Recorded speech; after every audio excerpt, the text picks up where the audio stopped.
Put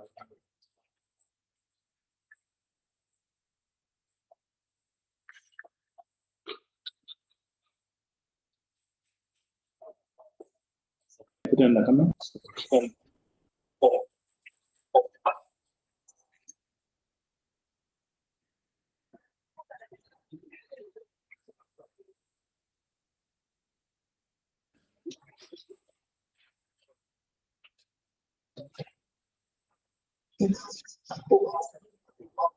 Good morning and welcome to everyone.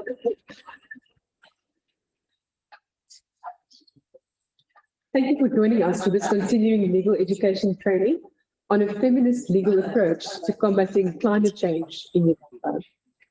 My name is Annette and I am the head of the Leadership Academy at FIDA Uganda.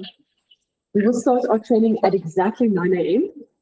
In the meantime, I invite all participants to complete the pre-training evaluation that you will see pinned in the chat. So please follow the link in the chat in order to complete the pre-training evaluation. Thank you, and we look forward to kicking off in a few minutes from now.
Good morning once again, and welcome to everyone who has joined us. We are bound to start at 9 a.m., although our first facilitator, Dr.Rose Mwebaza, is not yet in the room. And I think it is important that she is with us as we do the welcoming. And in the meantime, I do invite you to complete the pre-training evaluation if you've not yet done that, which you can find in the chat. It's a pinned message in the chat with a link to a short pre-training evaluation. So please do complete that.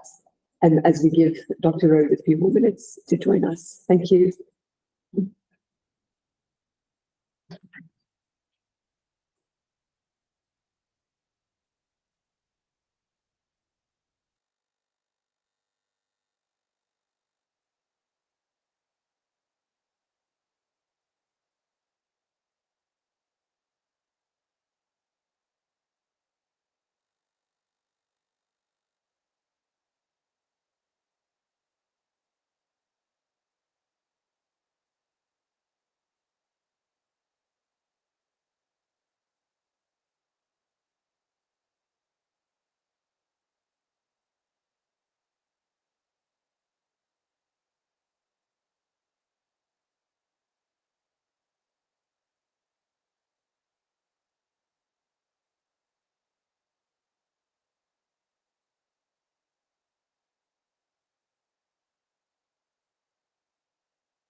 Good morning and welcome to this continuing legal education training on the topic of a feminist legal approach to combating climate change in Uganda.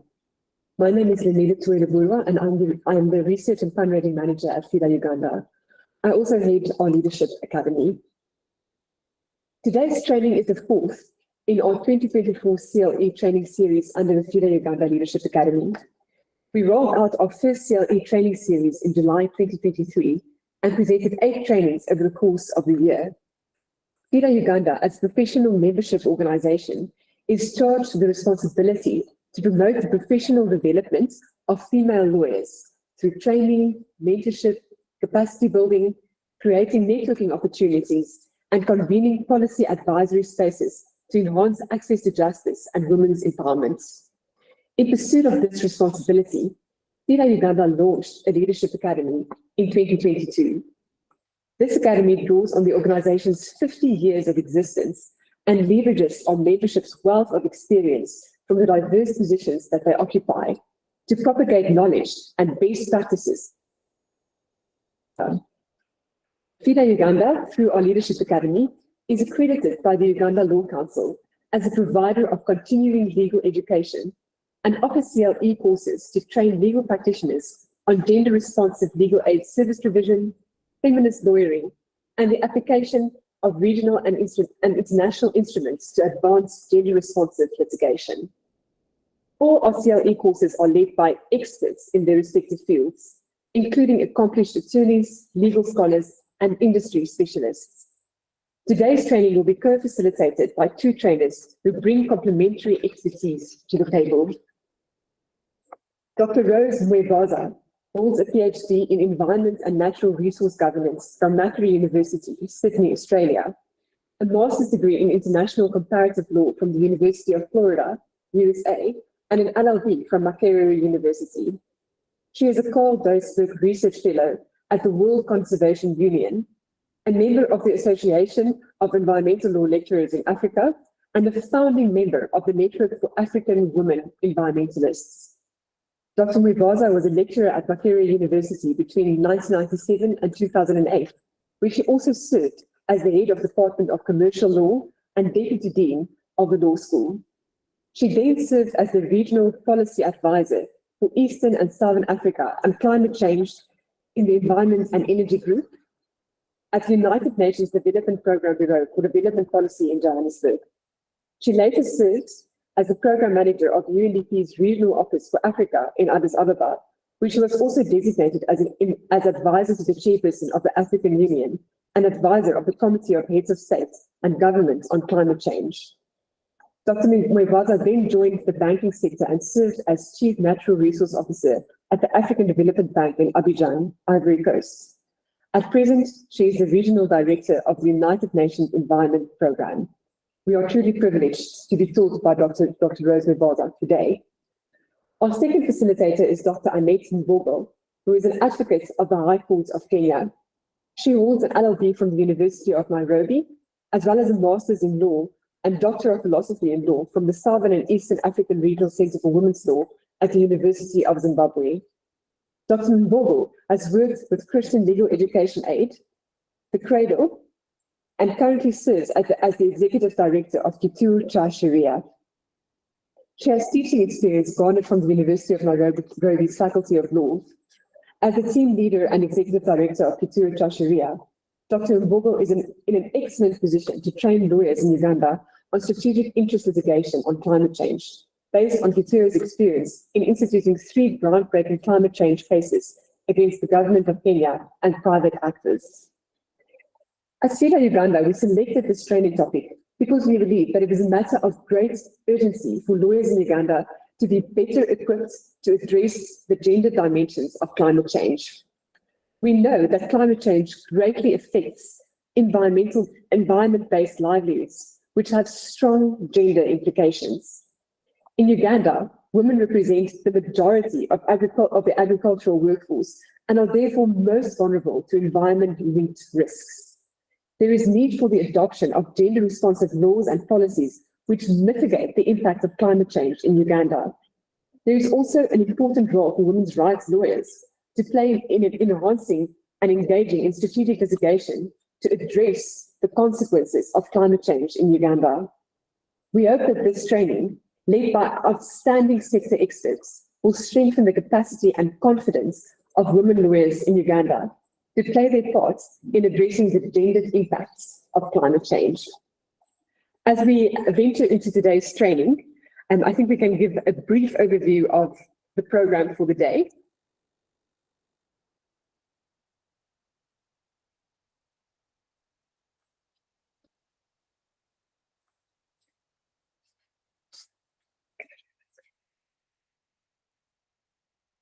And so as you'll see on the screen, and that our first 2 sessions of today will be led by Dr. Rose Mwebaza.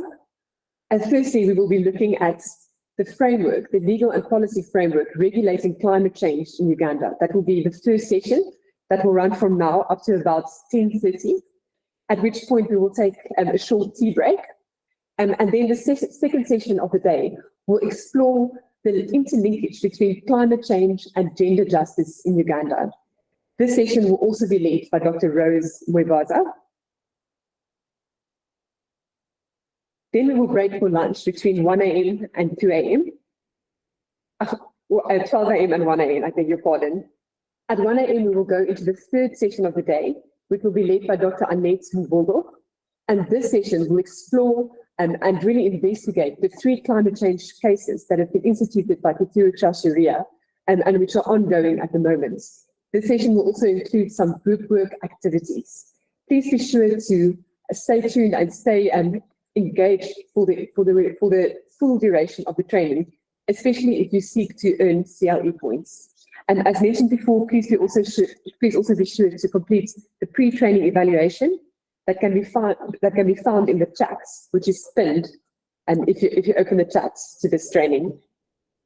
At this point, I'm privileged and excited to hand over to Dr. Rose Mwebaza to lead us in the first session of our CLE training for today.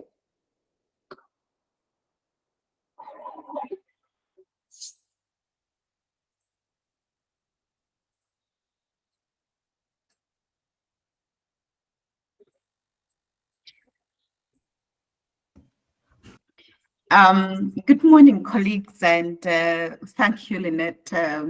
Thank you, FIDA Uganda, for this opportunity. For me, it's really a great honor, and I don't say that lightly, to talk to you about a subject that has become a kind of a passion topic for me these days. And so on this Friday morning, as I talk to you about the legal framework for climate justice in Uganda, I thought that you all being lawyers probably know what the legal framework is. But then I thought I would start off by just giving you a general overview in terms of context before we go to the specifics.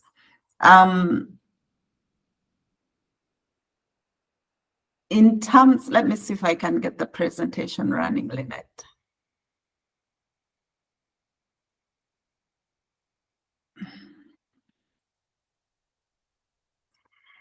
I think I will share the presentation later because I can't seem to get it on the screen.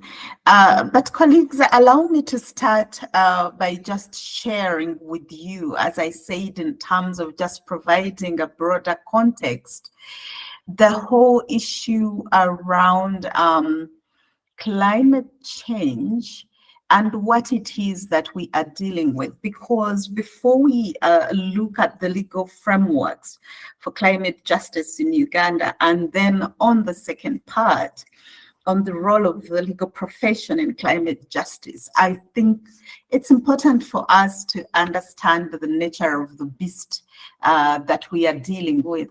And in so doing, so I'm going to start off by a general presentation. Lynette, I will send you the presentation and maybe it will work. But in the meantime, I will carry on. I'm just sending it to you. Just give me a minute. Okay, that's perfect. That's perfect. We'll be able to present from this side.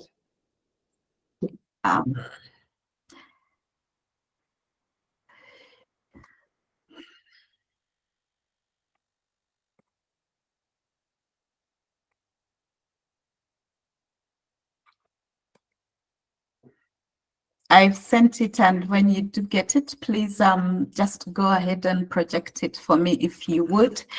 Colleagues, so as I was saying, that in order for us to really get to the context of why the whole conversation on climate justice in Uganda is important, and therefore why we as legal professionals, especially women, should actively engage in climate justice, I will start off with just a small presentation on what it is we are dealing with when we talk about climate change.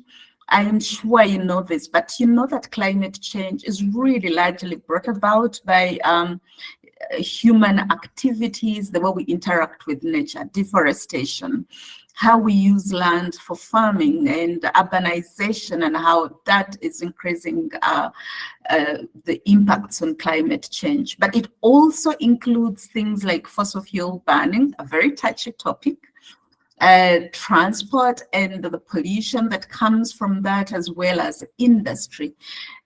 So it is a whole range of human activities that lead to what we generally call greenhouse gas emissions. And what these greenhouse gas emissions are doing is that they are impacting our lives in very practical and severe ways. I think in the first few years, when we began to talk about climate change, people thought of us environmentalists as tree huggers. People really didn't have a sense of reality, and climate change seemed a little bit far-fetched. But we now know that this is really not the case, because we know that climate change is completely altering the Earth's climate. And some of the greatest impacts we are seeing are now visible in our daily lives. I think people are a little bit confused, but these impacts are very visible in our daily lives, from extreme weather events. One season we have extreme rains and floods. Another season it's extreme drought. We know that in Africa, in Uganda, we may not necessarily see this. The level and the rate at which desertification is increasing is extremely high. So the impacts also then mean it's impacting food production and leading to food shortage. It is causing problems with urbanization. When issues of planting, we have to plan differently because of the flooding. So the impacts of climate change really, the disasters they lead to and the casualties they cause, the famines they cause, economic losses. When these things happen, entire communities get flooded out, and farms and production sectors. But it also leads to biodiversity and ecosystems loss. Many people will tell you in many of the forests and wetlands in Africa, in Uganda, are being destroyed, and this is impacting our lives. So generally, this is the magnitude and severity of the problem that we are dealing with. And the most frightening part is the human-induced, frightening part of these human-induced impacts of climate change, that life is really not going to be the same as we knew it. It's often sound alarmist when we say that, but it's really the truth. If you look at the current weather patterns in Uganda alone, it is something we often don't pay attention to when our meteorological services provide that information, but the variability and extremities of it are quite high. In the UN, we track global temperatures worldwide. I have no idea if you noticed this in Kampala. It was not visible in Nairobi. It's that time of the year when it's very cold. But actually, the world experienced its highest temperatures in the world in the last 3 days.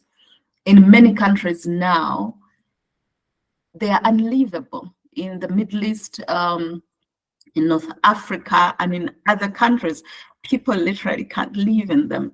And we know that this is not limited to these countries. Even for those countries that had moderate temperatures like Uganda, we will head that way if we don't do enough.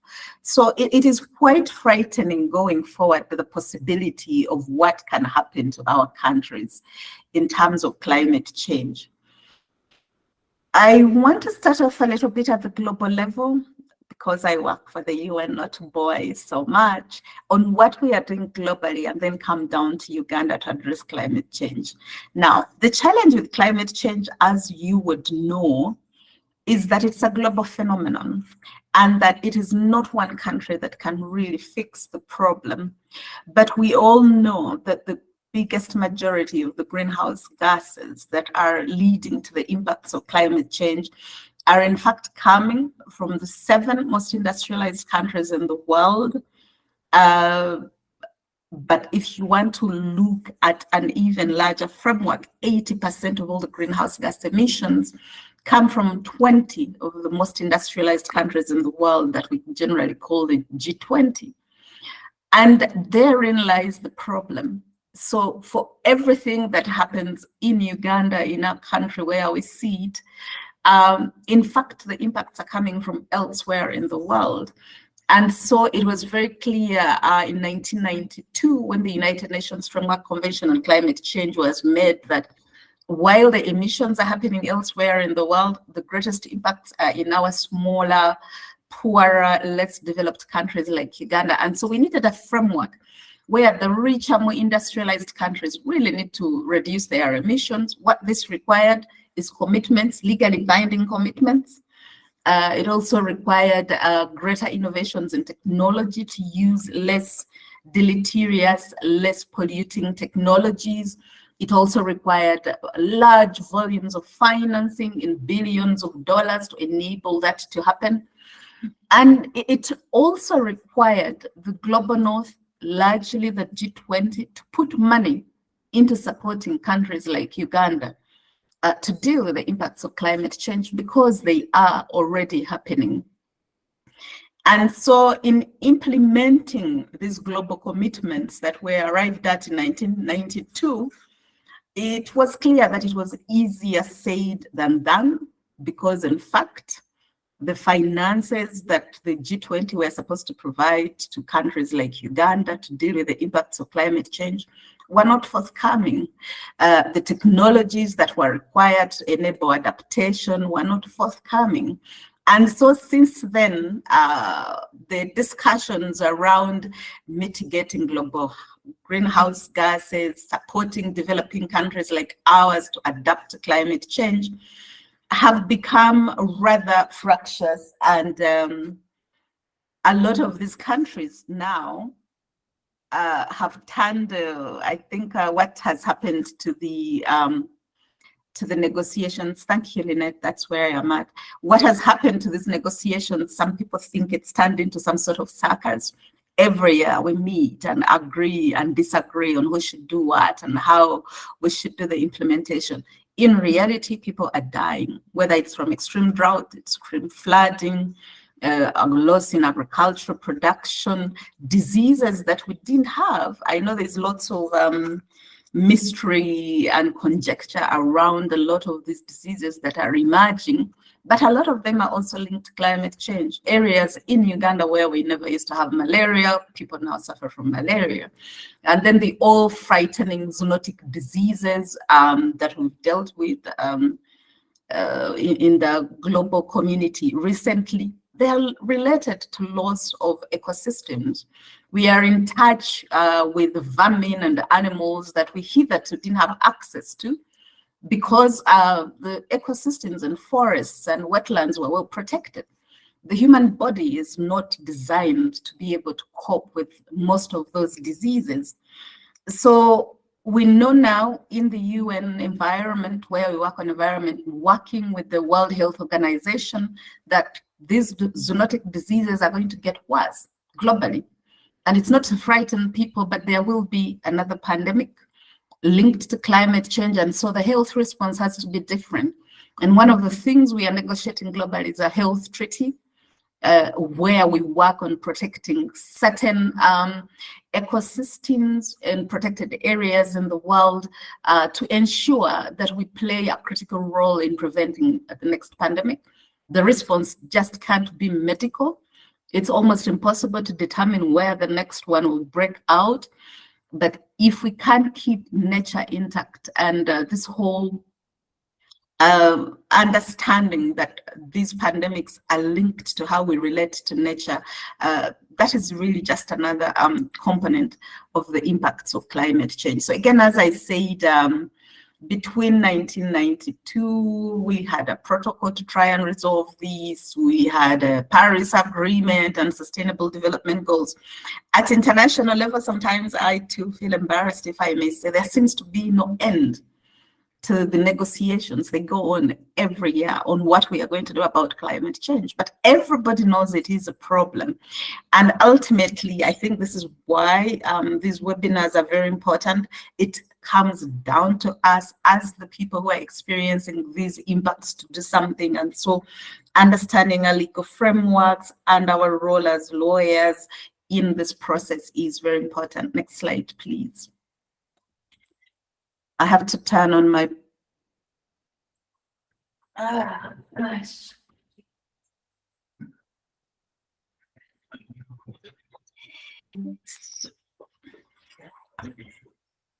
Next slide, please. So for the work that we are doing, therefore, that I think would play an important role, I'd like us to begin by just having a general understanding, because the legal framework for climate justice lies within the larger global discussion on climate justice and environmental law. And I think for the legal profession to be effective in Uganda, we have to understand that this is a global movement. There's a global context to this, and how can we benefit from that, getting that global understanding. Next slide, please. So the way we have conceptualized the whole conversation around climate justice, it's really placing emphasis on fairness and equity in addressing climate change impacts. They are disproportionate on many levels among countries. The rich countries have a better capacity to deal with the impacts of climate change. Women are generally more disproportionately impacted by climate change. Rural poor communities and indigenous communities are also very disproportionately impacted by climate change. And the level of disproportionality in impact really goes on across the board. And so the idea of climate justice is to adopt a people-centered approach that looks at equality, that looks at human rights, that looks at collective rights, but most importantly, that looks at historical responsibilities. As I have said, really the impacts of climate change are the results of industrial activities by the G20 over the last century. We will acknowledge it was an unintended consequence, but regardless, this is a consequence that the humanity is dealing with, and someone has to take historical responsibility for it. And when we look at climate justice, we've identified a set of core principles that guide our work. These include equity and non-discrimination, equal participation and transparency, fairness and accountability, and of course, the all-important right of access to justice. And why does climate justice matter? Because you would say we already have legal frameworks in our countries. Why must we have something specific to climate? It matters because we are facing a crisis. As I have said, this is the hottest the world has ever been in recorded history. And it is not going to get better because we are continuing to pollute at an even higher rate. Colleagues, to give you an example of what I'm talking about, you would know this. The world is the wealthiest and richest it has ever been, but that means we are producing extremely at a high rate, from simple things or everyday consumptive products like mobile phones, cars that we drive, to just simply the quality of life that we all lead, construction, transport. So we are a very highly aspirational society. Our consumptive patterns mean we are producing a lot, but also it means we are more wasteful, especially if you've lived in the Western societies. People buy a new set of wardrobe for every season. People want to buy the latest mobile phone every year and discard things. These are all lifestyle changes that we ordinarily don't think about. when we are, thinking about climate change. But this is really what matters. And so when we talk about the impacts of climate change, therefore, it's important that this context in terms of how we are really contextualizing the whole issue of climate change and climate justice in that regard. And so it matters, again, as I said, because we are trying to create a just transition out of a crisis, because we are at crisis levels. We are trying to uphold the principles of common but differentiated responsibilities. These are recognized in the Paris Agreement, again, to make sure that the historical polluters and those that are responsible for climate change bear the largest part of the burden of solving it. But most importantly, it gives voice to vulnerable communities and developing nations such as ours that have been disproportionately been impacted by climate change and that do not have the resources or the technology or the finances to adapt to the adverse impacts of climate change. And we do have a lot of materials that we produce within UNEP to support access to justice relating to climate matters. We have a series of global climate litigation reports that I would encourage you to look at. They're really good. They give you a sense of the status of climate change litigation globally. Now, that is important for us as lawyers, because for the Commonwealth and other jurisdictions with which we have similarity, they provide good instances of case law that can be used as precedents, but also just understanding how the nuances of climate justice are litigated. They are not your ordinary litigation cases. So we produce the Global Litigation Report. The latest one was in 2023, last year. And what it does is assesses the level and nature of litigation across the world. What are people litigating? But also, most importantly, the challenges that these litigators are finding. And the findings are quite interesting for us when we track this globally. I think one of the most interesting things we are finding in tracking global litigation that might be instructive to Uganda, the first of these is that the number of litigation globally is actually high. So in Uganda, we are not yet even close to what other jurisdictions are doing, which means these are a great opportunity. So people are litigating in tribunals. They are going to the International Court of Justice. They are going to quasi-judicial institutions.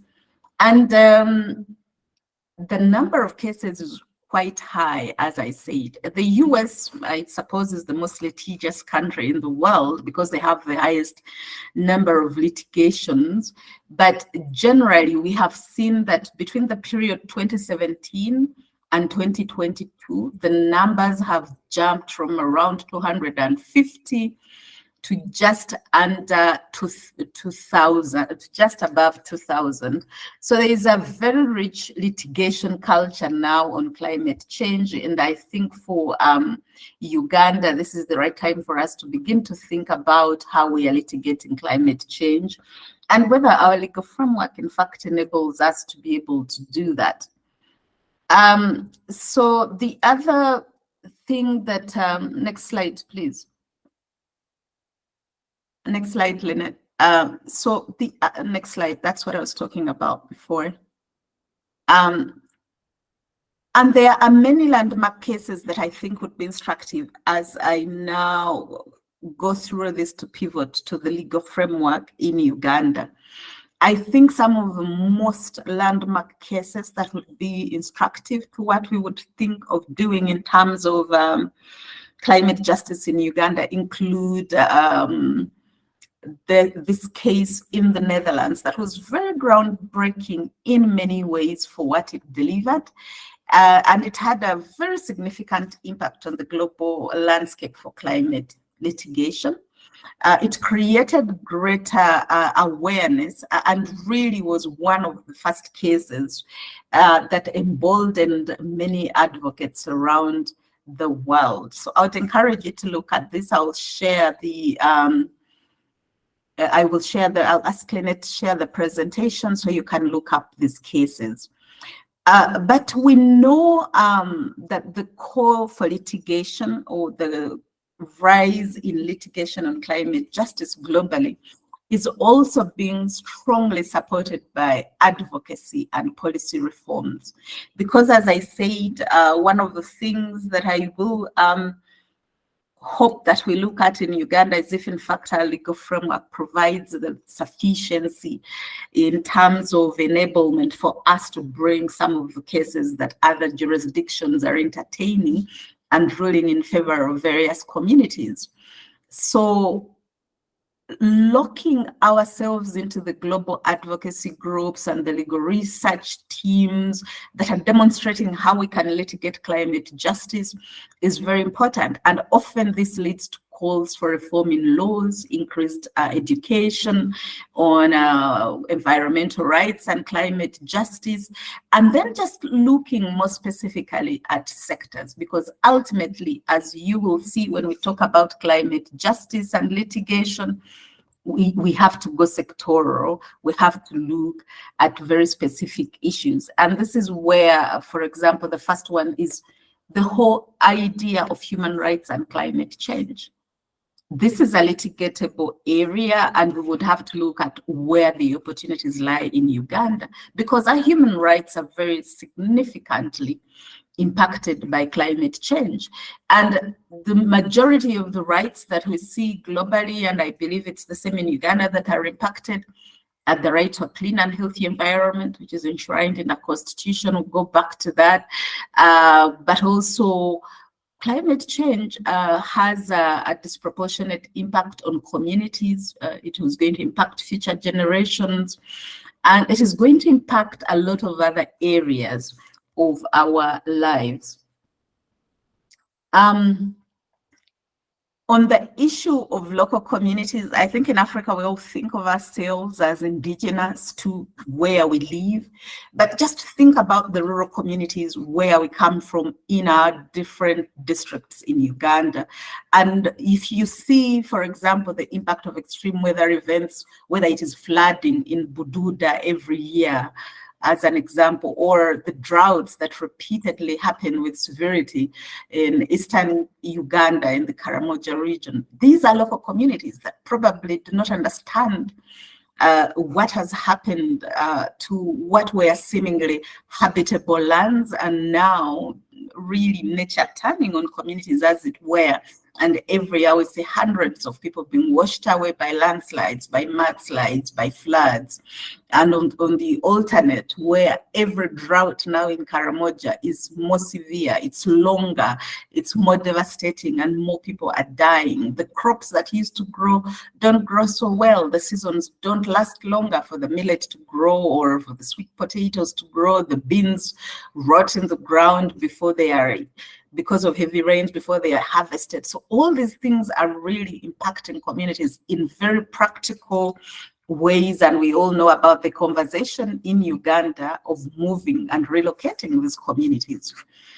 And that brings me to the next issue of climate ethics and advocacy, because the rights issues are also linked to how, as humans, we treat each other and view each other. So we cannot talk about climate justice without talking about the ethical imperatives as a mobilizing force. We cannot talk about climate justice without talking about our collective responsibility as legal professionals to step up and step forward to make sure that we protect the rights of the most vulnerable amongst ourselves, but also our own individual rights. And then the whole concept of climate conscious lawyering. And the days when I went to law school, we really didn't talk about climate justice at all. We didn't talk about climate conscious lawyering. It was at that time, even when I decided to specialize in environment and natural resources management, it was an outlier that people didn't quite see the value of. But we now know that ethics is a key imperative in addressing climate change and in guiding our legal action, and that as legal professionals, we must consider the ethical implications of our counsel and adopt climate-conscious lawyering. So whether you're working for a corporation, a government entity like NEMA or National Forestry Authority, or the other bodies that are responsible for managing the lives of people who are impacted by climate change or have the impact, we have to be climate-conscious lawyers, because we must avoid making the impacts of climate change worse and leading to the real threatening thought of our people really being destroyed by climate change. So I just thought that in terms of global context, we could look at that and really just beginning by focusing on the issue of climate justice. Now, for Uganda, you all being lawyers, I feel constrained in talking to you because I think you know probably better than I do, because you're practicing Ugandan law on a day-to-day basis. Lynette, you can put down the presentation, please. It wasn't moving quite well. But I think in terms of what the legal profession can do and what the legal framework is, I think it is rather standard, and you would all know that for us in Uganda as elsewhere, the key is understanding. Lynette, would you please put down the presentation? Thank you. I think for Uganda, the key would be in scrutinizing first our constitutional provisions and how they enable us then to promote a climate conscious lawyering profession, which is what I would like to think of ourselves as. That we are not just lawyers who are interested in the legal profession, but that really we are climate conscious lawyers. So the whole question of, does our constitution provide the enabling framework for us to be able to be climate conscious lawyers that promote climate justice? Now, if you look at our constitution, I think one of the historical groundbreaking things that happened in 1995 was the recognition of the right to a clean and healthy environment. The all important articles 39 and 40 going forward. And what this did is really, for the first time in Uganda's history, to recognize that a clean and healthy environment is not just a privilege of the few, but it is an imperative for all the rights we have. But I think most people stop there. In fact, a climate conscious lawyer and how we promote lawyering around climate justice must look at economic rights. If our constitutional rights are to guarantee our economic rights, as they do promise, I believe in Article 41 or thereabouts, they can't then allow a situation where the impacts of climate change are impacting people's ability to produce agricultural products, which are the key economic activity for our people. It impacts the economic rights. We can't have a system where communities cannot have jobs because it is impossible to be productive either in industry or agriculture related industry. So there are many interpretations of the constitutional provisions that could be aligned to climate justice. And then there's the whole conversation in Article 42 on the right to access to information. The issue with our legal framework that we need to understand in relation to access to justice, we said the major cause of climate change is the emission of greenhouse gases. And while the largest emissions come from the G20, global commons know no boundaries. So whether the pollution is happening in Japan or Germany or the UK or any of the other G20 or Italy, the global commons have been devastated in such a way that it's felt all over the world, in Uganda, in the small island states that are, sinking literally in the Pacific Ocean. So the whole issue of access to information means, for example, in our jurisdiction, that industries can also not use the same technologies that are leading to the emission of greenhouse gases. So just understanding what is the level of technologies that are being used in our country, what is the level of their greenhouse gas emissions, is it acceptable? How are they managing this? This is really an important element, and this is where the right to access to information is important. Often this is industrial information that is very highly privileged and difficult to get access to. But government has the mandate to protect the right to a clean and healthy environment. You cannot have a healthy environment if you don't know what is being put out in that environment. But it's also things like how is effluent being discharged and treated? Where is it going? And then how do you deal with that? So what kind of waste management practices do these companies have, or even government installations? So all those are things that we need access to. And then fair treatment in the administration of decisions. It's not just industry and organized community society that should have access to these administrative decisions. It should also be individuals. If you're an individual living adjacent to a mining company, to an oil installation, to a factory that is producing cement, all these are highly deleterious establishments. Individuals within the communities living around them must have that information.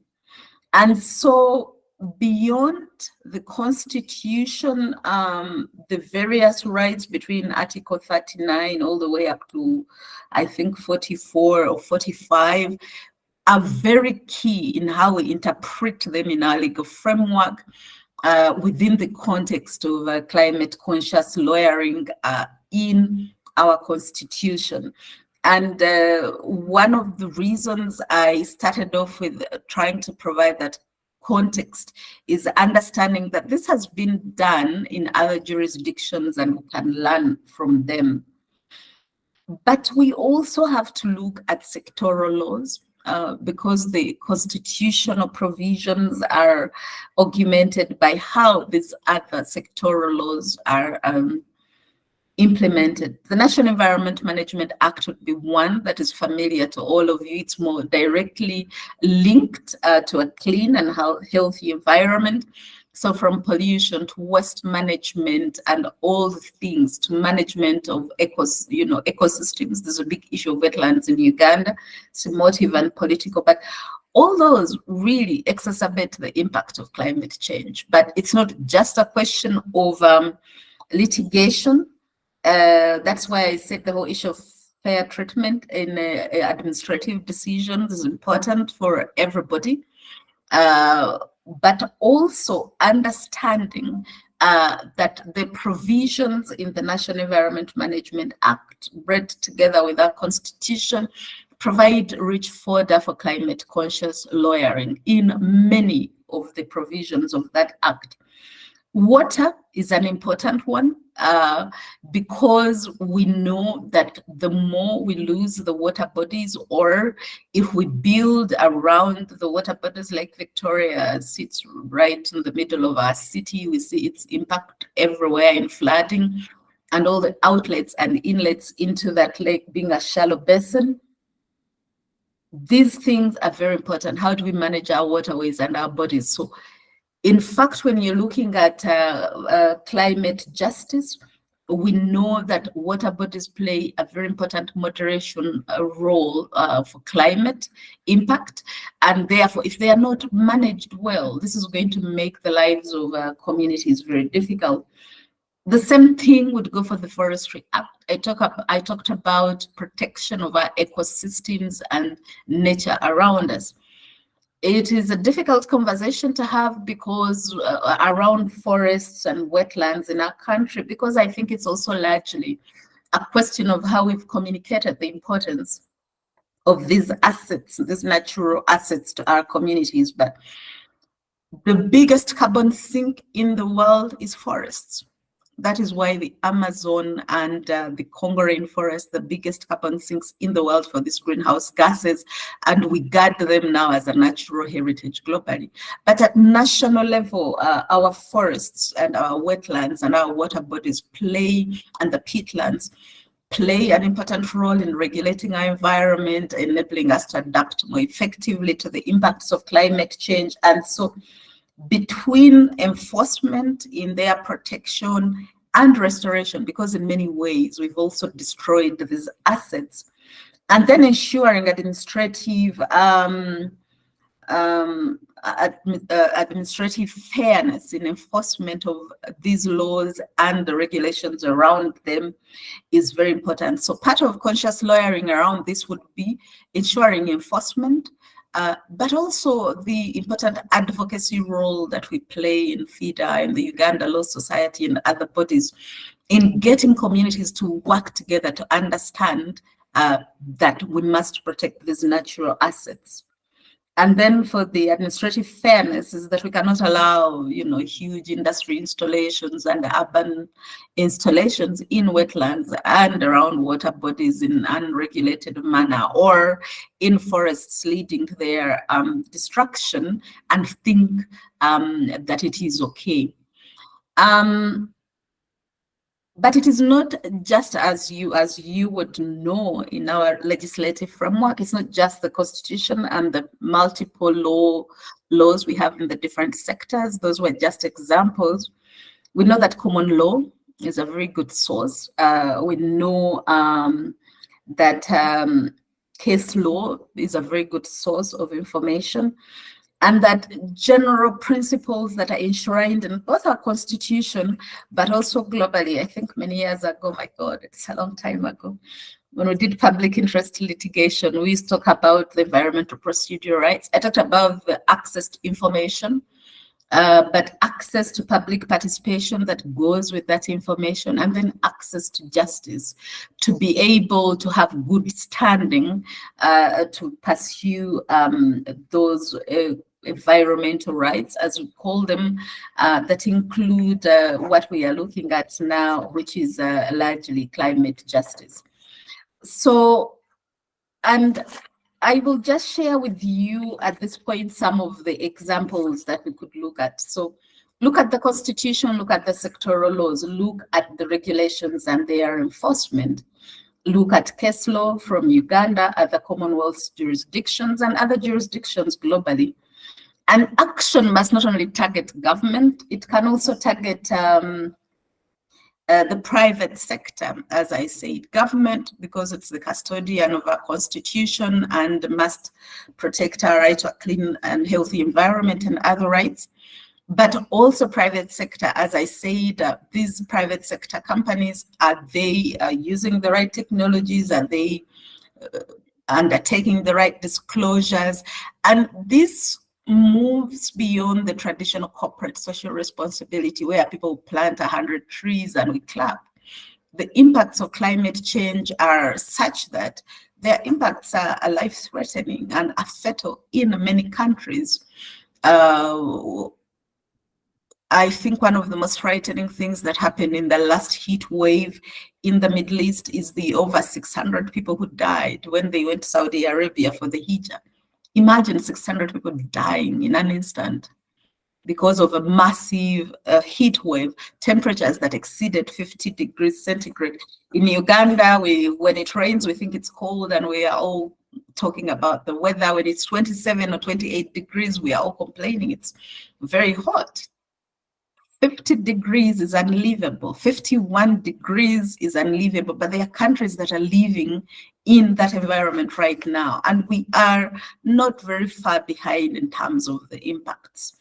So these are real impacts that are happening now that we must begin to think about critically. So we need to look beyond local actors. As I said, climate change knows no boundaries. That is why we are litigating it globally. That's why we are negotiating it globally. In many countries, people are suing big conglomerates that are bringing waste, that are destroying their ecosystems, that are polluting their waterways.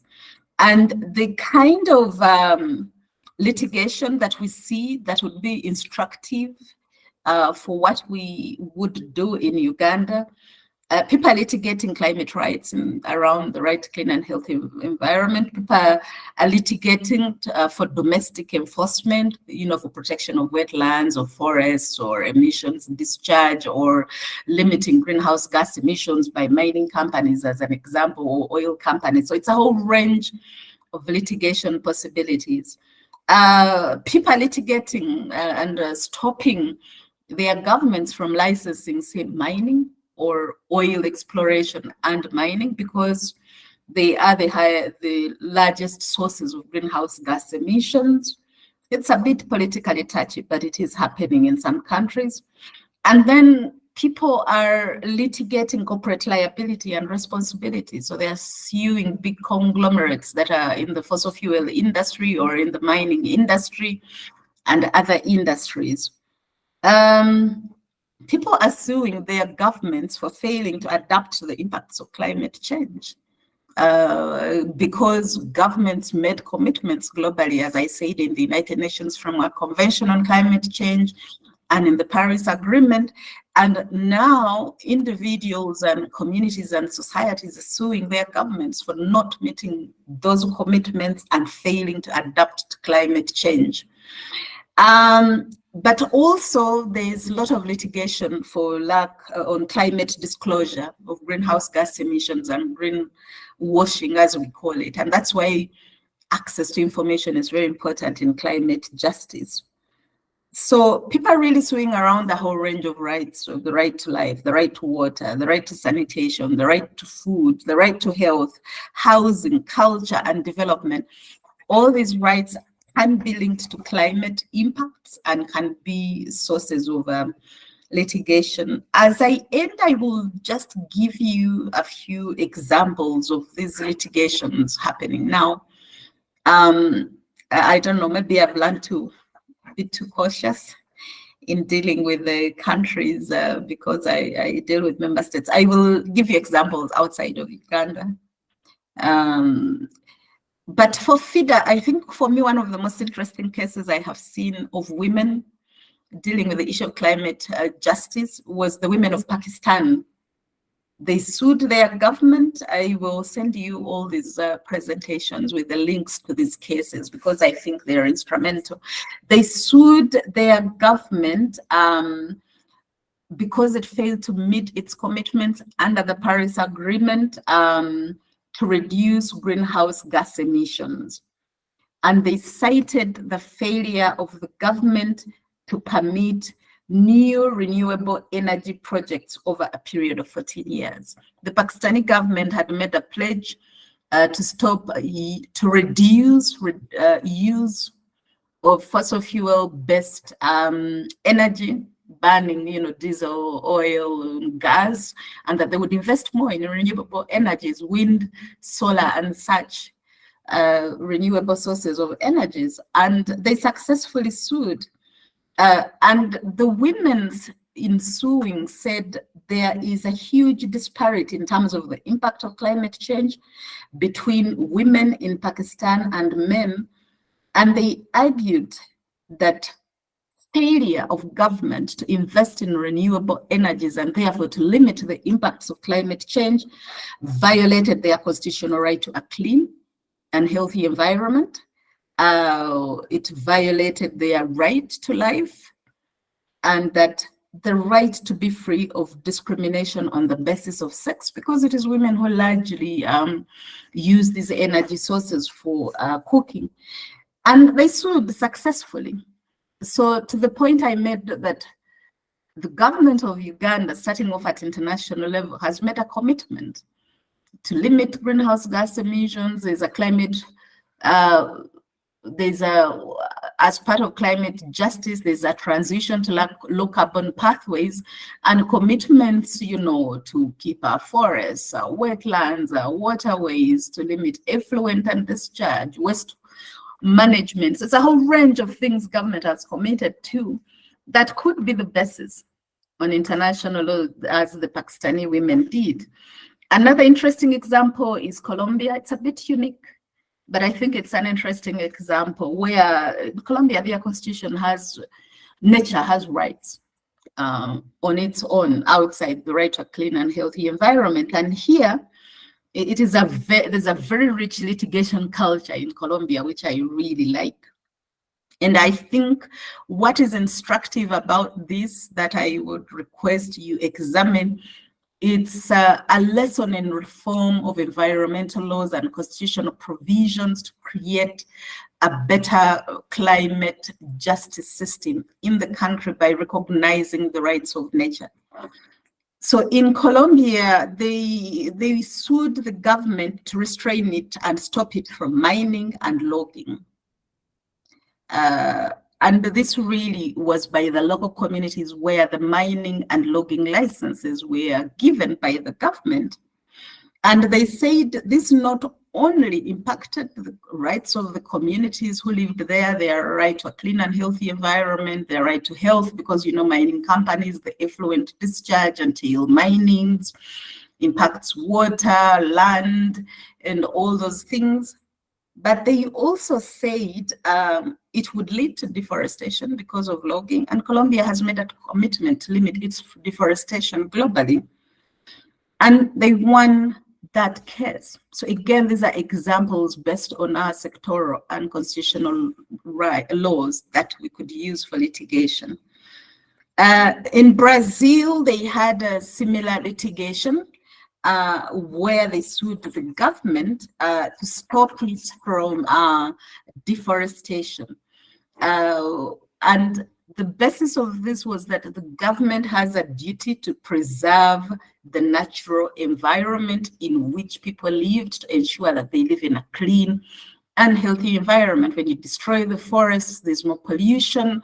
You destroy the main source of greenhouse gas emission sinks, and therefore it impacts health, the quality of life. It in fact impacts local climate and rain season and agricultural seasons. And they were successful.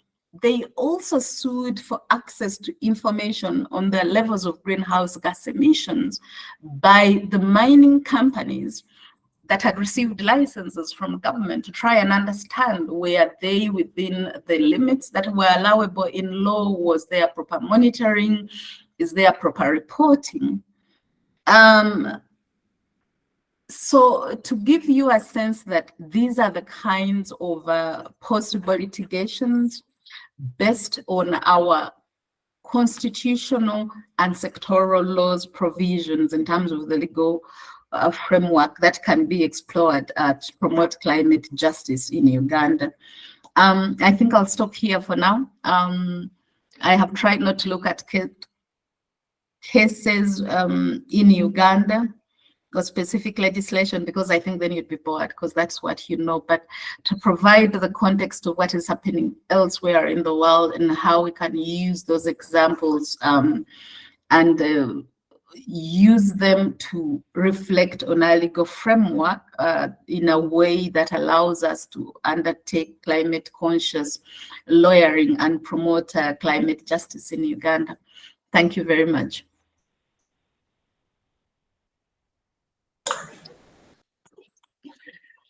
Thank you so much, Dr. Rose. That has been a very, very interesting session.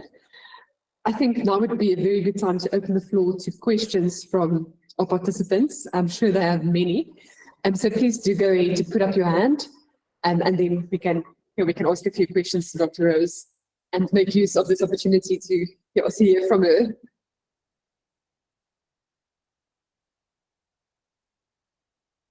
As we wait for participants to also pose their questions, you're also welcome to write them in the chat, and you can put up your hand or write them in the chat. And we've had a small internal conversation here at the boardroom. And our question is about enforcement of these cases. So, we see these examples of Colombia, of Pakistan, of Brazil, where groups, and especially women, which we are excited about, have taken the government to court and hold them to account to the commitments that they themselves have made. And our question is, how has enforcement of these cases worked? And are we at a place that we know of really good strategies or mechanisms, or where do you go if you're not able to comfortably enforce a judgment at the global level against your government? That's the first question.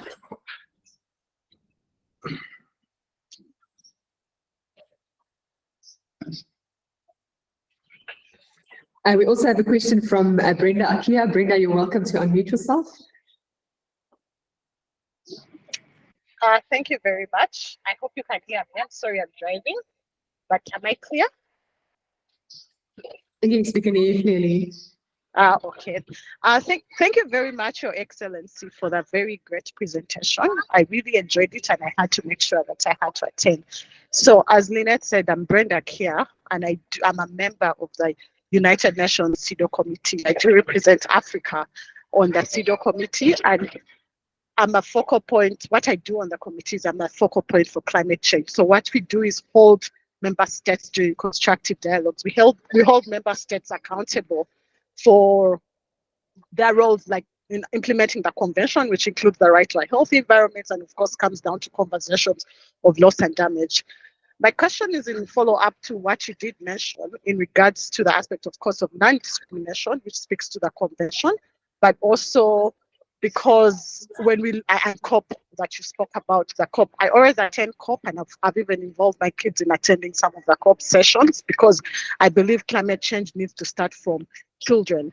So in that regard, one of the issues that we've really identified with all the member states that we have constructive dialogues with is the aspect of discrimination. When we look at those COP conversations, conferences, and of course it's so very heartwarming and awesome to see that you're at a leadership position, but each time you look at the huge conversations on climate change conferences and the photos that come out, there is no parity. You'll see one or two women and the rest are men. So the fact, which also speaks to what you talked about in regards to the equal representation, we still have that challenge. Even domestically, like you come to Uganda, I work very closely with Ministry of Environment because of my position at CEDAW, and you find that even with our Climate Change Act, to get it to be implemented and to have a conversation on these aspects that address gendered aspects of climate change, it's something that comes as a by the way. So I feel like there's an opportunity. How is UN Environment leveraging this opportunity in Uganda? Because right now the National Climate Change Act provides for aspects of regulations to be established. We say there's national action plans, but none of that. 3 years later actually, because the act was passed in 2021. 2 years later, there's no regulations that have been implemented. There's nothing in regards to the gendered aspects. Thankfully, last COP in Dubai, we had a session, the CEDAW had a session with Uganda Ministry of Gender and Ministry of Environment to address the aspects of gendered impacts, to try and get the conversation going. So how can we get more women lawyers in Uganda with a conversation of FIDA to be able to push for increased visibility in regards to climate change? And when you get to that lack of representation, there are no women at that table. So I guess it's also, how do we get, because this is FIDA's role now, to really get more women lawyers, female lawyers, to push for continued non-discrimination, ensuring that we have 50-50 parity in all conversations relating to climate change. When you go to gender, thankfully the commissioner is a woman, Beatrice Anyari, Honorable Beatrice Anyari is a woman, but you find also you have to constantly keep talking and having conversations in regard to, we need more women in this. We need, because now when there are no women, we're not going to have so many aspects addressed. Case in point is, you talked about pollution, you talked about clean energies, and in that regard, water. One of the biggest issues, and why even the global conversations, as you mentioned, will not have, and Uganda also, it's something that we're not talking about, and I feel we should be able, and UN Women, UN Environment should be able to continue pushing for this, is the aspect of access to equal, reliable, and adequate electricity, rural electrification. In my view, I feel like this is a very fundamental and very critical in getting us to address many impacts of climate change, because the livelihood, power for lighting, education, everything literally falls into access to reliable, equal access to reliable electricity, rural electrification. It's women who are the ones who are always, right? It's women who are always the ones cooking and exposed to this air pollution. So what is UN Environment trying to do to maybe engage more of Ugandans, and mostly that's a challenge in Africa, in the aspect of renewable energies, but especially rural electrification and access to equal and universal reliable electricity? Thank you.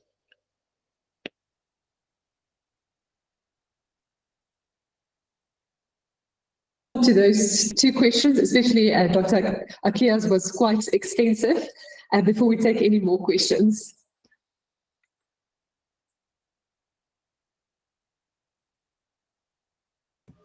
Thank you. Thank you very much. In fact, I think the two questions are related. Well, enforcement of cases, of the litigated cases, but I think also just enforcement of laws. Let me start with enforcement of laws, then go to litigation. So to the point, Brenda, that you make, that is really important, where government fails to set in place either the right laws or regulations that would enable implementation of those laws. And therefore, that means you really can't enforce the rights that would be guaranteed in that act. This has become a very interesting area of litigation in other jurisdictions, where citizens are taking their governments to court, enjoining them to set up certain standards that would require enforcement. So for the point you're making in with the National Climate Act. So one of the things you would do as lawyers in ensuring enforcement of these laws is take the government to court, because as long as the regulations are not in place, the enforcement mechanism is incomplete. But it also means the mechanism for recognizing any of the rights or protections guaranteed under these rights is incomplete. And so people can't enjoy them.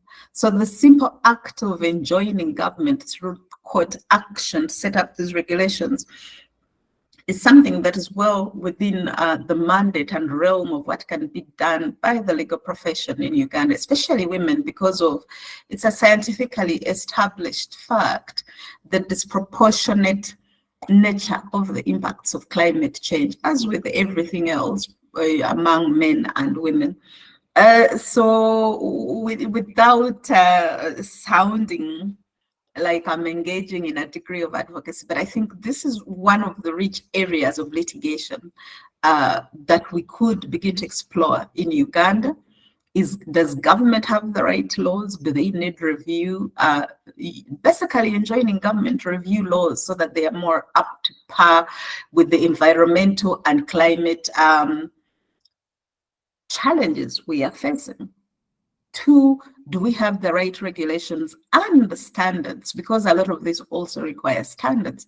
Or why haven't they been established so that ministries or other bodies of government that are required to do this fulfill their mandate? So for me, I think this would be very interesting. The women in Pakistan did exactly this.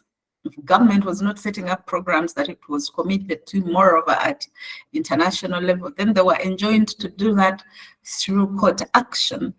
And I think access to energy is a very important area that I see as presenting two opportunities. One, to extend the boundaries of what in law And in our constitution, we consider the right to a clean and healthy environment, because we still have, I think, the traditional interpretation from that old case I think we had in 2005. But really, if you look at access to energy, can we include it as one of the fundamental rights?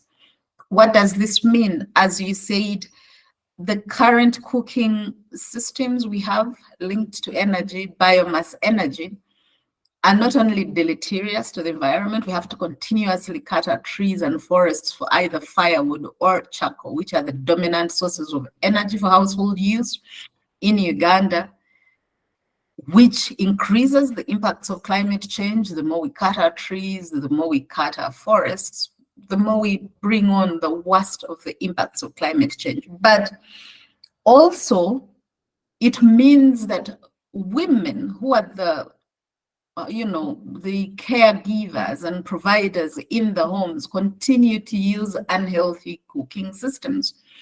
The impacts of these forms of energy for cooking in the households have been scientifically established.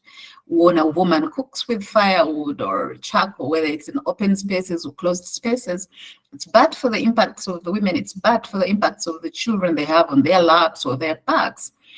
And so how do we use things like this to expand the rights that are guaranteed in the Constitution? I think it might be interesting to be adventurous a little bit in terms of a public interest litigation. So should there be a conversation on the rights that should be guaranteed to us as Ugandans beyond what we already have in the Constitution? Access to energy should be one of those. Energy for cooking and household use, energy for lighting. Children can't go to school, they can't do their homework in many communities. It's unsafe, it's linked to their health. Children get raped because they are walking around in dark corners. We can think of many ways. So therefore, how do you guarantee the right to life, or the right to a clean environment, the right to health in conditions that in the world we live in require access to energy on a minimum to light and to power communities, particularly for household use, cooking. So these are very important considerations. And as I said, energy is an interesting one, not just in Uganda, but globally, because there's a very still low levels of access just to energy generally, but renewable energy especially. And I find it would be one of those interesting areas to explore litigation on expanding what really are fundamental human rights beyond the basic needs that we've known traditionally for food, shelter, and clothing. In this 21st century, there are other rights now that we must consider that must come with the essence of the right to life. But it's really expanding in the UN now, what we are calling the frontiers of law, climate change being one of them, that it provides an opportunity for us to expand the frontiers of law through this climate justice movement in many areas. And as I've said, many countries are innovating around this. The Latin American countries, Colombia and Brazil, now have rights to nature. Yeah, maybe we should have rights to nature to protect our wetlands and forests and reduce the floods and droughts and all the people who are dying from landslides and mudslides and have to be relocated. Maybe we should explore the idea of access to energy as a right, compelling government to do something to limit the amount of land degradation and forest destruction going on in the country, and wetland destruction. So there are many areas of frontier law we're looking at. I digress, but deep sea mining, space law, this pollution in the atmosphere, we're talking about climate change. And I think this is where, for lawyers who have the bandwidth and leverage to do public interest litigation that expands the frontiers of law as we've known them traditionally in our Commonwealth system, it would be good. To the point of representation, I think It may sound almost cliche when we talk about women in spaces where decisions like this are being made, not really being present.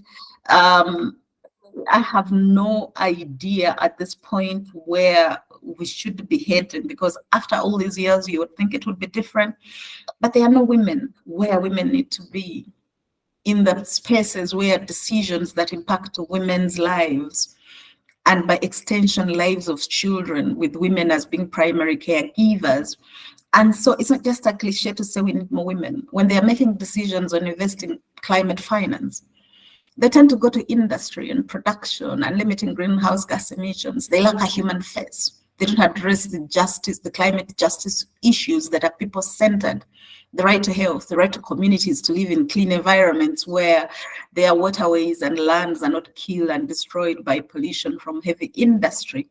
They lack that human face. And I believe the only people who could bring that are having more women on the table. So we are not just looking at, and a few years ago, I was facilitating discussions for technology transfers and the laws around intellectual property rights. So you're right, we need women everywhere. And it can be misleading when we see a few women going here and there, but we are not anywhere near close to the numbers that we would need to have an impact. It's still very much a world run by our fathers, husbands, and brothers. It's a man's world. Decisions require that level of sensitivity that simply comes from the gendered differences and disproportionate impacts that are felt depending on where you sit in a society. If you're a woman sitting in my community where I come from, you fetch water, you collect firewood, and you can't find water anymore. You are no longer walking 5 kilometers, you're walking 10, and you're looking for 15, you're walking 15 kilometers to look for firewood, and you have to boil beans. These are real lived experiences, and it's no exaggeration. So we need more women to bring those experiences so that they influence decision making. And on the enforcement of cases for litigation, depending on the litigation, I have found in other jurisdictions that litigation enjoining government to enact laws or to enforce laws or to disclose information is far more effective. Litigation against conglomerates, as you would expect, they will invest their last dollar, especially if it's about disclosure of technologies and greenhouse gas emissions, but it is worthwhile. It comes with the territory, and increasingly, I think part of corporate social responsibility is that there is a conscious investment. People don't want to invest with companies that are leading to destruction of forests, killing of communities, and abuse of people's rights. So that is why litigation works, and the enforcement of litigation also works very well with advocacy, with awareness raising, and just galvanizing society as a whole to make sure that we achieve the desired outcomes of whatever the litigation process intended to achieve. Annette?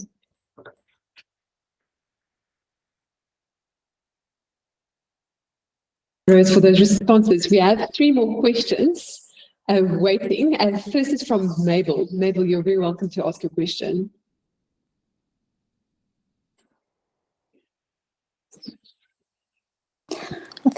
Thank you so much for the presentation. I really am in love with everything that has been said. It's really been informative and very educative. But now my question comes, let me try to contextualize my question in relation to Moroto district, which is in the Karamoja region. We all know that, like you have said, women are very directly or primarily in contact with the environment, and they suffer a lot from the climatic changes that are going on, not just in Uganda, but around the globe. Now, during the presentation, I noted something where you said that, there are people that are living next to these mining areas and they're being greatly affected through the emissions that are being released into the environment. In Moroto here, we do have Tororo Cement that is mining a lot of limestone. We have tried to engage the communities to let them know about, their rights and everything that is going to affect them. But you find that the communities are pretty, for lack of a better word, adamant. And this is because they say, at least these companies are here to give them work, casual labor, and they are able to get a pay and fend for their families. So at the end of the day, you find that they're not really interested in the whole bit of climate change. And then, yes, while we could take litigation to try and to hold government accountable, you'll find that even when we hold government accountable, as long as the communities are not speaking the same language, then, for lack of a better word, it waters down efforts. We have beautiful laws in place that we can use to hold the government accountable. But if these communities are not brought on board, if we cannot have a community that is together, having one voice, then I feel like these efforts get watered down. They get really watered down, and at the end of the day, you find that there isn't much that has been realized. We have also tried engaging with the artisanal miners who are mining gold on a very small scale, but you find that they're not really alive in the environment. And even when you try to educate them on the impacts of climate change and what their work is actually doing to the environment, there isn't any kind of responsibility that accrues from that. So my question would be, how can we best then involve the community? Because you find that the leaders are not really being effective, right from the LC ones to top maybe officials are not really being effective even when you engage them. So how best then can we involve the community to be alive to these issues that that there is a lot of climate change happening and these are the impacts? How I would really love to hear from you and seek some wisdom in that regard.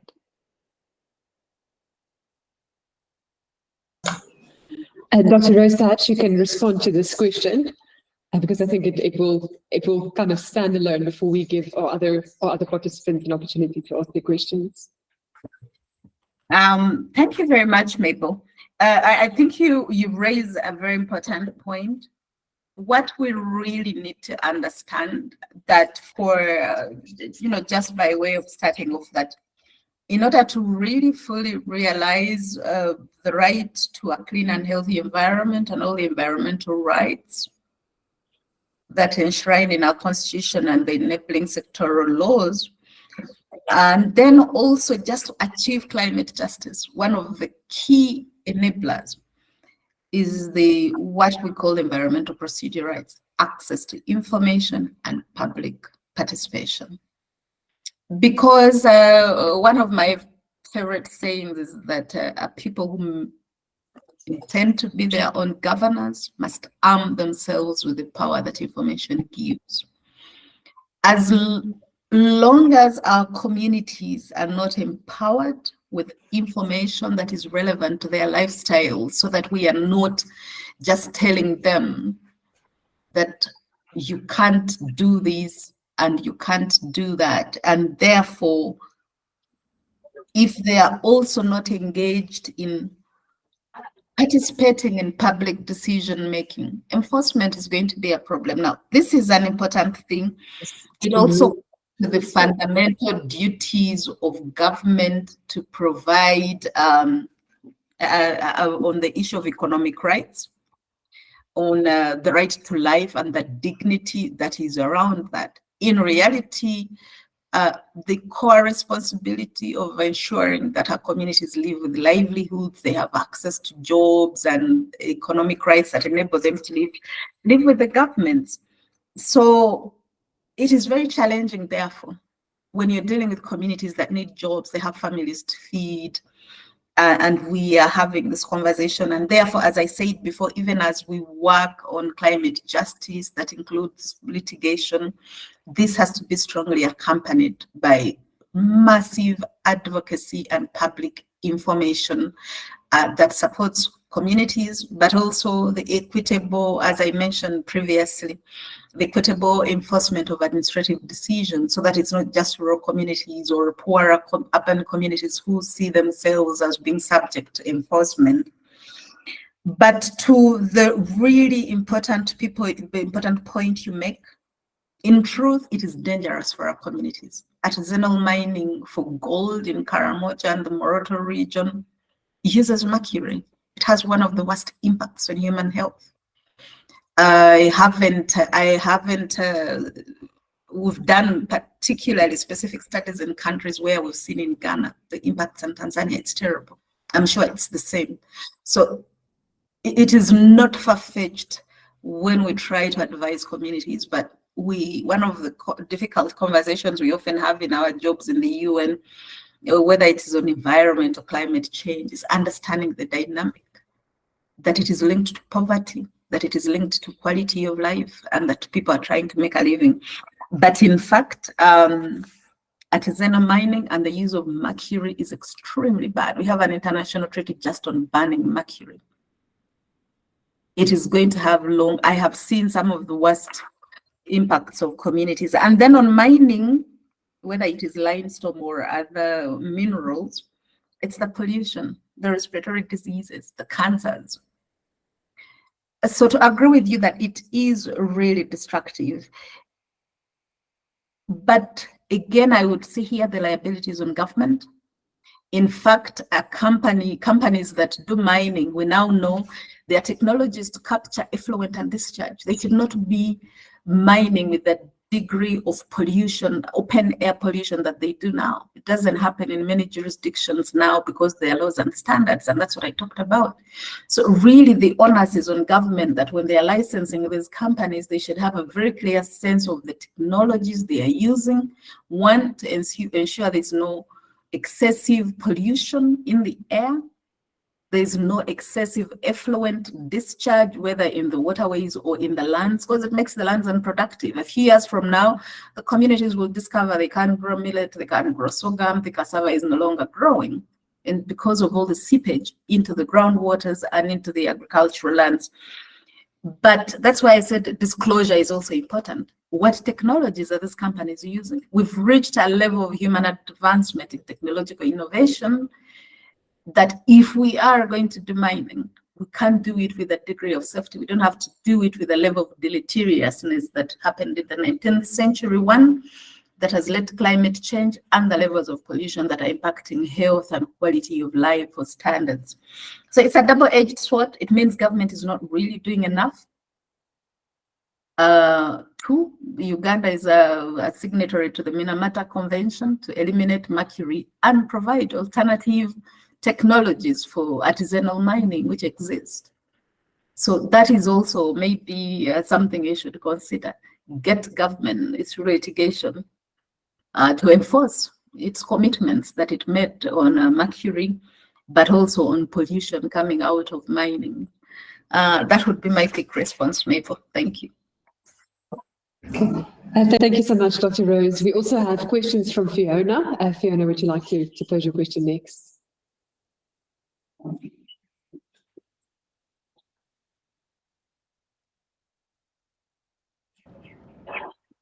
Can you hear me now? Yes, Thank you, Lynette. And I'm glad I've come after Mabel, because my question is slightly related to what Mabel was saying. And part of it has been answered as she was responding to Mabel. But for me, my question is, should we should strategic interest litigation or public interest litigation be the solution, the ultimate solution we are looking at if we want to combat some of these climate changes? Because even a small walk through Kawempe or Waise in Kampala will show you that women and children are suffering.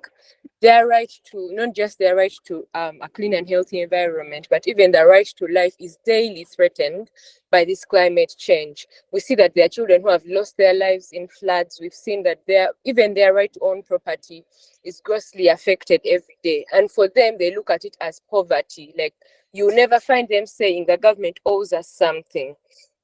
And like Mbogoh said, the communities are quite adamant in Uganda. So for me, I think there is a need, like you explained in the first segment, that there is a need for education, for climate-centered lawyering to take space in Uganda. And that ignorance that is there, not only among the elites, but even in the communities that are facing the brunt of climate change, because we cannot keep pushing for change for communities that do not even understand what we are pushing for. When you go to have these conversations with many people in communities, for them it's not a big deal. They do not think that government owes us anything when it comes to climate change or environmental protection. And I think it's something that we need to learn from childhood. When you look at the Pakistani case about those women, it's something that there had to be some arousal of anger among them to understand that the government owes us something, so they have to do something about this. And we've seen that the government sometimes tries, for instance, with the Kavera campaigns, with some of the wetland changes and what, but you can see that there is no commitment. There is no actual commitment. We do have the laws, and maybe strategic interest litigation or appeal would help us to a certain extent.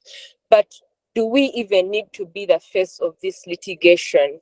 Or do we need the communities then to be the ones standing up for their rights, standing up to say that government owes us something? As the people of this area, as the people of Karamoja, or the people of Waise, we are saying no to this, and we are tasking the government to do something. And then maybe, just maybe, the appeal cases would have, maybe we don't even have to file the cases if the communities come up to speak against some of these things with a robust effort that is well informed about their rights. So that's it really. My question is if we really need to be the face of this litigation at all. Omega also has a question. I'm with Omega here. Annette, I don't know if you can allow us to ask the question all together, and then Yes, please go ahead. Yes, Annette? Yes, please go ahead, Omega. Oh, hello. Thank you, Miss Rose, for the wonderful presentation. I came in halfway, but my question is Zendi. It's Her Excellence. I'm so sorry. Pardon me, but my question would be in relation to climate justice. And I think it's the same question everyone keeps asking. How do we popularize it? Because justice is seen as going against someone's right. So there has to be a person in place, or a person's property, or just something connected to the person of a person. But then the environment is something that is seen as detached. It's a tree, it's a leaf, it's a lake. So the popularization of this environment as being an extension of something that people should care about, that message is, I feel that popularizing that is a bit difficult for rural communities, even for people that are educated. Say, for instance, I think that the whole concept could even come on property. So the right to own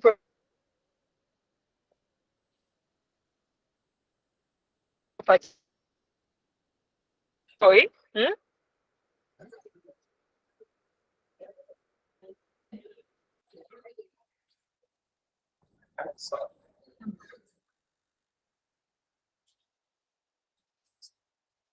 No, Omega, you're breaking. We can't hear the rest of your question. be responsible for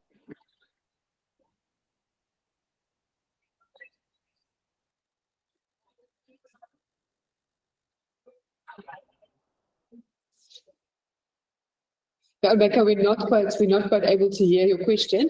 Perhaps you can type it in the chat, as we give Lydia and Amuli also an opportunity to ask a question. Lydia has been waiting for a long time. Rebecca, I recommend that you just type the question in the chat, because I think we are in the field, the network is not very strong. Thank you, Lynette. Thank you, Dr.Rose. I guess why this is not a very popular topic right now in Uganda is because of the way the UN has handled it. You know, I tried to engage the person in charge of environmental protection at the UN DP, and the mapping of stakeholders to me was a little bit poorly done. They don't seem to have they don't seem to have an agenda for the legal practitioners. They have not mapped them well. They seem to concentrate on the ministry, and they have not clearly mapped out the stakeholders, because we engaged and we didn't see a space for us as the legal profession. I guess we also have something, we have a role to play. They say they were doing so much, but we didn't know about all that, because that's centered around the Ministry of Environment, and they had not engaged any further stakeholders. So I think at the UN DP level, they need to amplify their engagement. They need to clearly map out stakeholders so that the stakeholders and partners brought on board are more comprehensive. It's a topic that I've been trying to engage. Reason being, I'm a teacher and more so of clinical legal education, where I think all the topical issues arising should be raised with the upcoming advocates that we train. But you know, I failed to engage through the UN agenda. So I think we need to do some more. Thank you very much. Dr. Rose, I think those are plenty of questions to respond to.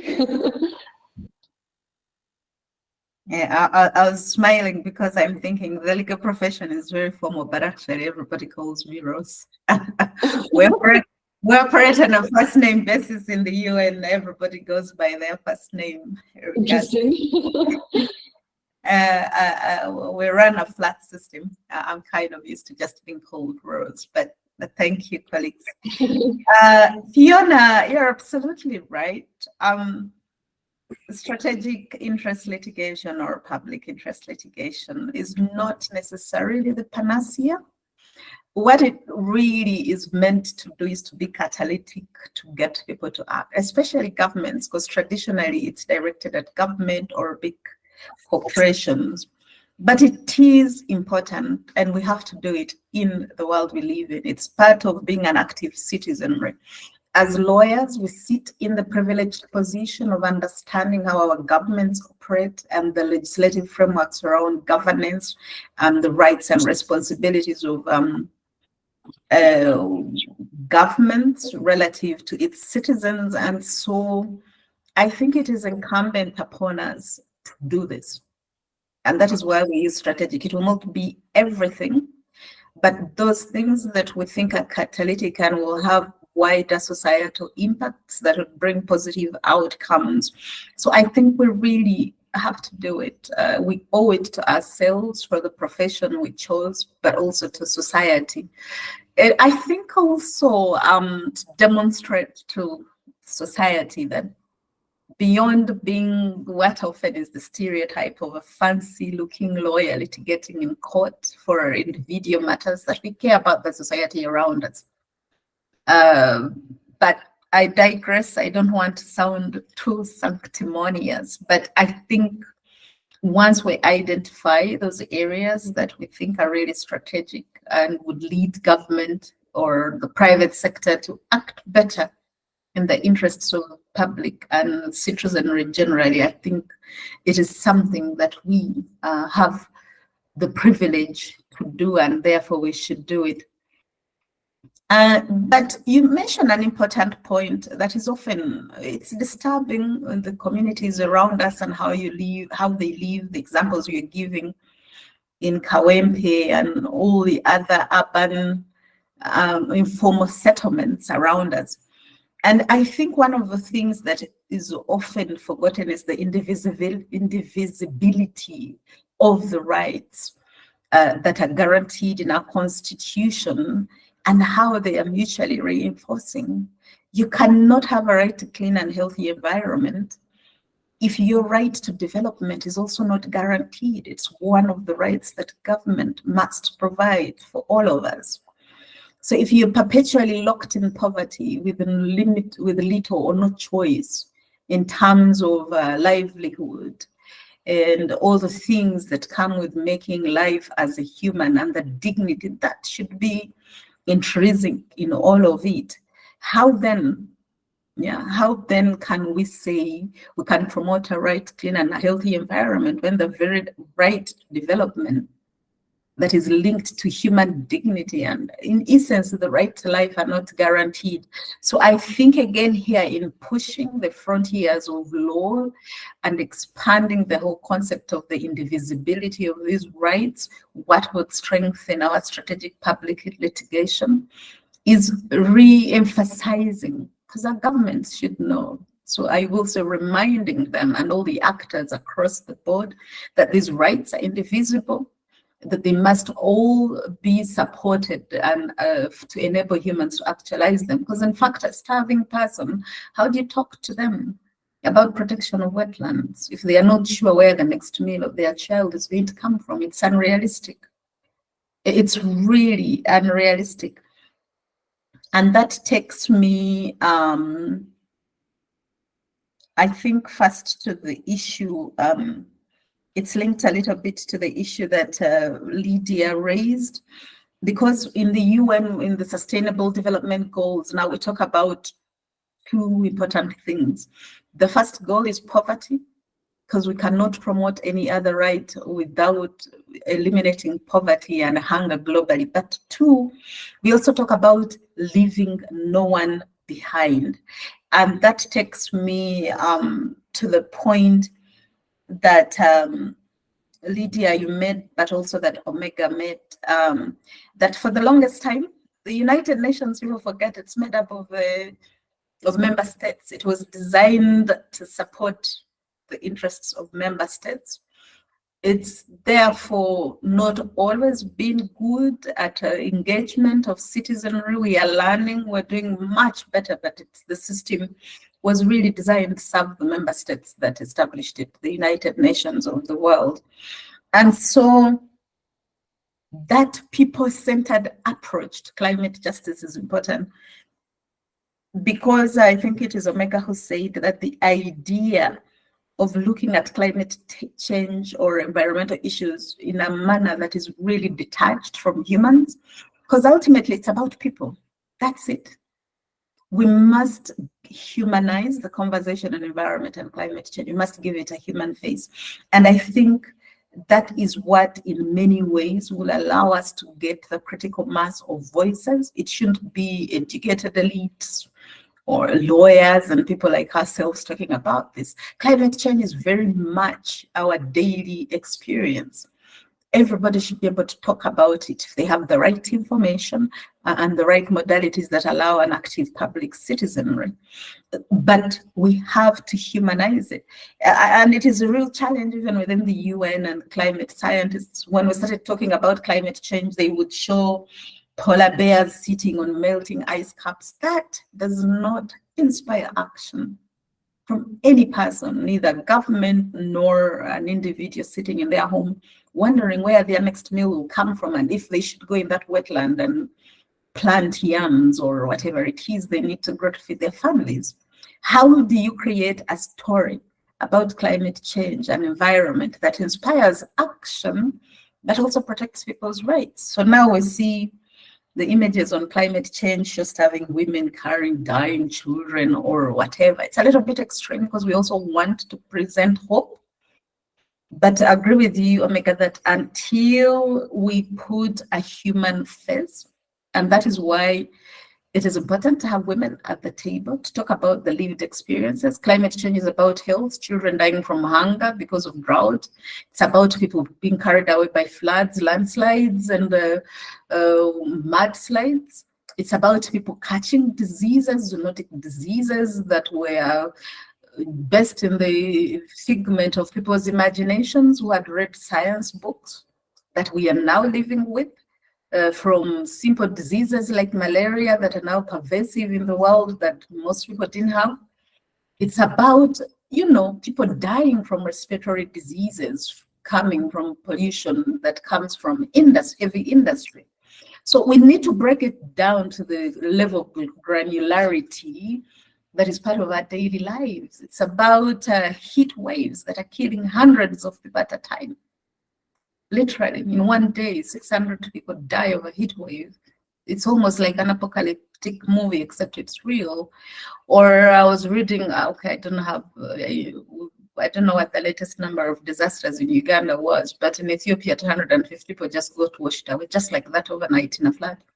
200 people is a lot of people. So humanizing that conversation, I think, will galvanize our community so we have a more active citizenry demanding for something that is practical. I worry sometimes we've over-sensationalized or individualized this and kind of, I don't know, given it's a celebrity thing, but what we really need is an active citizenry and to understand the indivisibility of these rights. And to the whole issue of how the UN engages, it's true, even within the UN, the discussion on climate change started off as a science discussion. So the Intergovernmental Panel on Climate Change proceeded, as you noticed, the UNFCCC, the UN Convention on Climate Change and Paris Agreement. Once the science was robust enough, then we started the legislative process. But even then, it's still very heavily driven by science, and that science has not quite brought on the legal profession. How do we convert with the knowledge we have on that science? It's one of my passions now in the UN. With all the knowledge and information we have on the science, on the impacts of climate change across the human spectrum of human experience, how do we bring it to the people in the way it makes sense? How do we create legislative and policy frameworks that enable us to deal with these impacts that are now scientifically proven beyond using general scientific rhetoric like, oh, mitigation and adaptation? It means nothing to anyone, anywhere, until you bring it down and give it a human face. And so I see there's a dual role for us on a minimum, even as we talk about climate justice and using the legislative process, including litigation, that we must also speak out, encourage more people to speak out, create an understanding that allows more people to speak out through advocacy and sharing information in ways that work. So, and just getting the UN and everybody else that works on climate change, that it is a sector-wide approach. It's not some scientists working on adaptation methodologies for agriculture or water, whatever it is they're working on, that in fact the legal profession is center to this and therefore mapping it. So I think we will do, Lydia, what we lawyers do well, because we are very good at being advocates for others and ourselves, to step into that place and claim it and educate the UN. They do not necessarily know. We do not necessarily know everything. And it's important to be agents of change also at that level, because you're right, then resources get wasted. If we had a single regulatory framework that, let's say, supported communities with alternate technologies for artisanal mining so that they don't use pollution, which pollutes the waterways and seeps into agricultural lands and causes health challenges for communities, we have a more lasting solution than a project that lasts 3 years and the problem still exists. So I see a real opportunity here. So those would be my responses for now. Thank you, Lynette. Yes. Thank you so much, Dr. Rose. This has been so incredibly insightful. And I think we are at the end of our session. I just want to make sure, Dr. Brenda, do you have another question, or is that the all time from earlier?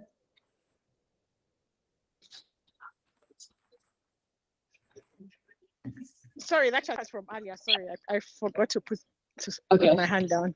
Okay, I thought you might have a rebuttal. Well, I think this has been an incredibly interesting and incredibly engaging conversation. And Dr. Rose, I think really the most important part of this, and also the notes that you've ended your responses on is really what is our role as lawyers, and especially for us as FIDA staff, FIDA members, which make up the majority of the participants in this room, and what do we see as our role in combating climate justice? And I believe the answer is truly to embed awareness raising, to embed this mobilization of a citizenry in our programming, in our sensitization, not necessarily as a separate program or as a separate thematic area, but it's simply as a natural outflow of our work in gender justice. We have to take on that role as FIDA to be more vocal, to be sources of information, to be sources of sensitization. As we sensitize on the law, that we also sensitize on the impacts of climate justice and what women can do about it. And it was so interesting and so true to really take note of the fact that this thing that is climate change, it has a human face, and we see these impacts in our neighboring countries, in our own country. It's not, it's not that polar bear in the South Pole anymore. This thing has become so real, and it's so close to us. And we as women's rights advocates have a very big responsibility to not let our eyes slowly melt away, but to take up that position of advocacy and action. And so we are truly very, very grateful for your insights, for your expertise, and for a conversation that was truly enriching, I believe, to all of us. And thank you for really making the time and for being committed to FIDA Uganda.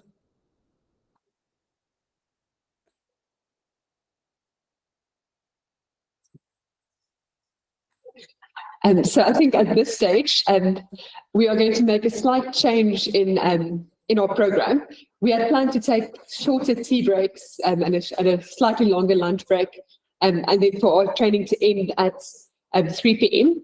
But I think we've actually covered all the ground that we had intended to cover under Dr. Rose's leadership already. So it's both the aspects of the legal frameworks and this intersection of climate justice and gender justice we have really explored extensively in this first session of almost 2 hours.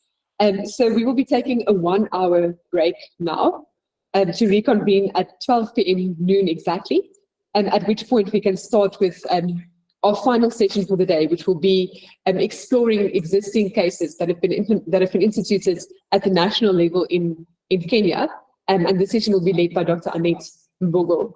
So for now, please enjoy an hour of a late tea break or an early lunch break and getting some other things done. But we will be starting again with our next session at exactly 12 p.m. And thank you everyone for your participation so far. Thank you. Thank you very much.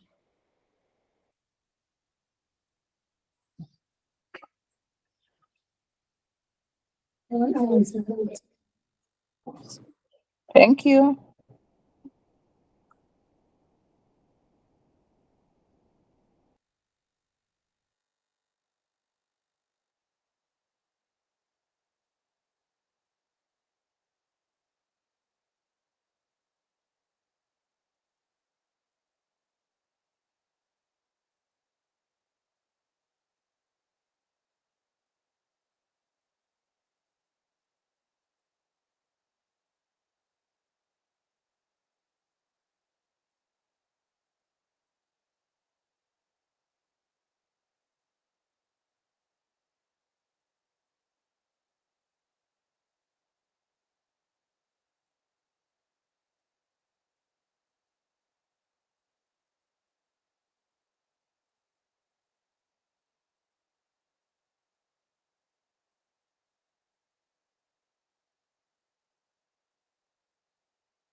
Welcome back, everyone. I hope you had a very good break, something in between a tea break and a lunch break, and that you got a bit of work done before we resume our training on, really on climate justice and a feminist legal approach to combating climate change in Uganda. Thank you for being with us for the morning session. It was really so interesting and enlightening to learn from Dr.Rose Mwebaza. I'm sure that you will agree. And Dr.Rose has shared some additional slides that she has recommended, and we share out with all of the participants. So if you would like to receive that and you've not yet registered for this training, please follow the registration link in the chat, and that will enable us to have your email, and we can share the slides and other information with you following the training. So we are now going into our second and final session for the day. And we are opening that up with group work activities. Those who usually attend our CLE trainings will know that we always have a component of group work and of active participation of everyone who's in the room. And we feel this is very important, and all the more so because we are training virtually. And there has to be that aspect of very, very active participation and also learning from one another. And so that is what we will be going into shortly. And so we will be in 3 breakout groups discussing 3 separate questions that has been developed by Dr. Annette Mbogoh, who will be leading our afternoon session. If you look at the chat, I've just posted the 3 questions that will be discussed in each of the 3 breakout groups, and you'll see that the name of the group leaders are in bold. Victoria Mufuma will read the first group, Alice Kathleen the second, and Claudia Anzoa the third. And each of these groups will have 20 to 30 minutes to discuss the questions. And we are really keen to hear from those working in the field in particular. I'm excited to see Victoria and Yana Matsiko on the call, as well as Fiona and others who have really dealt with these issues in the field. We see this as an opportunity of cross-learning and also building our own practice and our own creative ideas in what we can do as we implement our programming. So Peter, kindly lead us into our breakout rooms. If you get an option to say yes or no to enter the breakout rooms, please say yes, because we'd like you to be there and to discuss from that place. So just a moment as we get dispersed into our breakout rooms.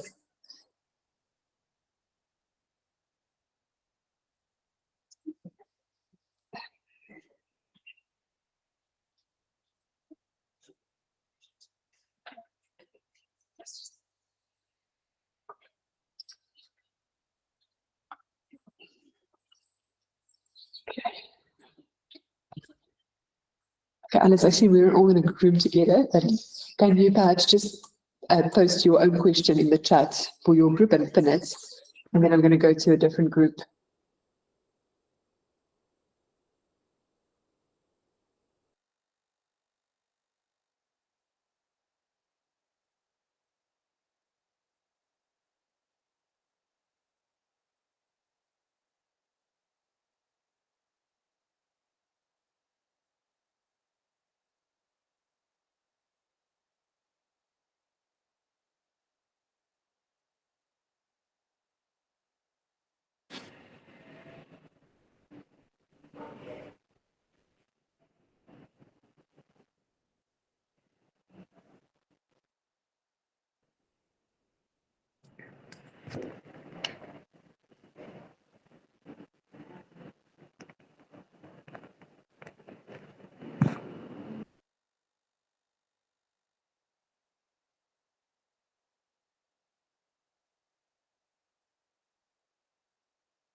Welcome back to the main room, everyone.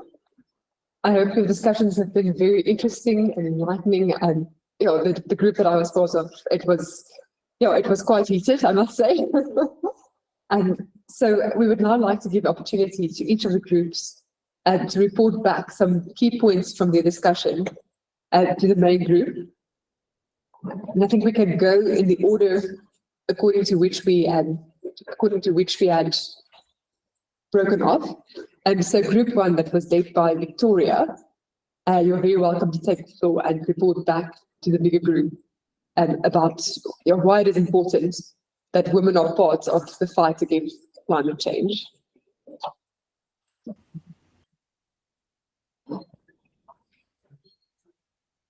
Thank you, Lynette.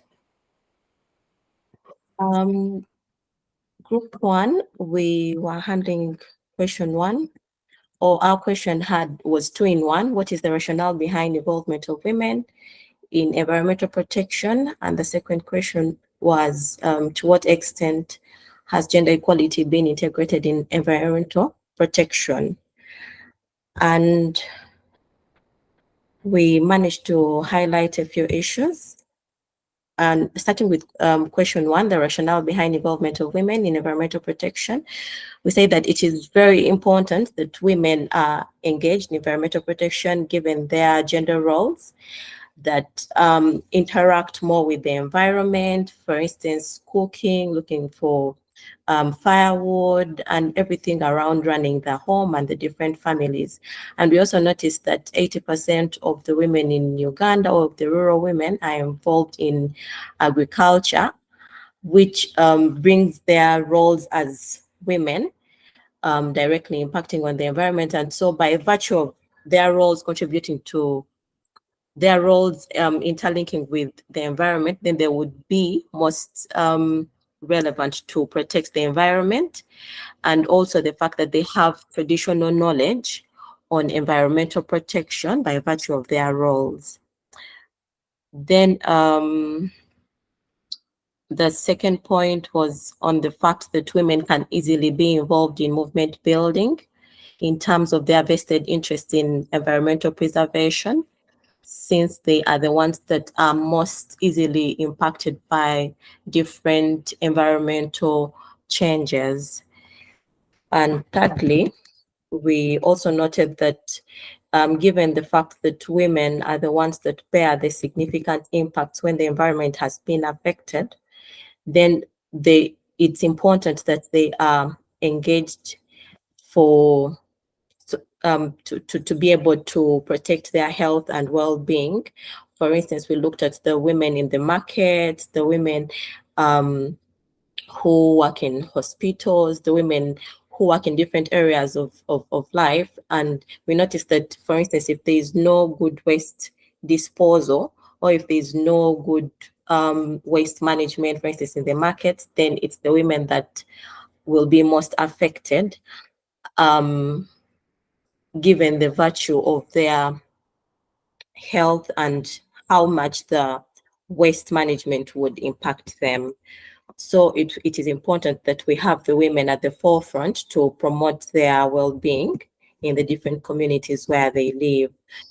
We also noticed that it would provide women leadership opportunities, as it would help them be in a position of leadership to be able to break down gender barriers, which would foster gender equity both in the environment and broader social context. And moving on to the second part of the question,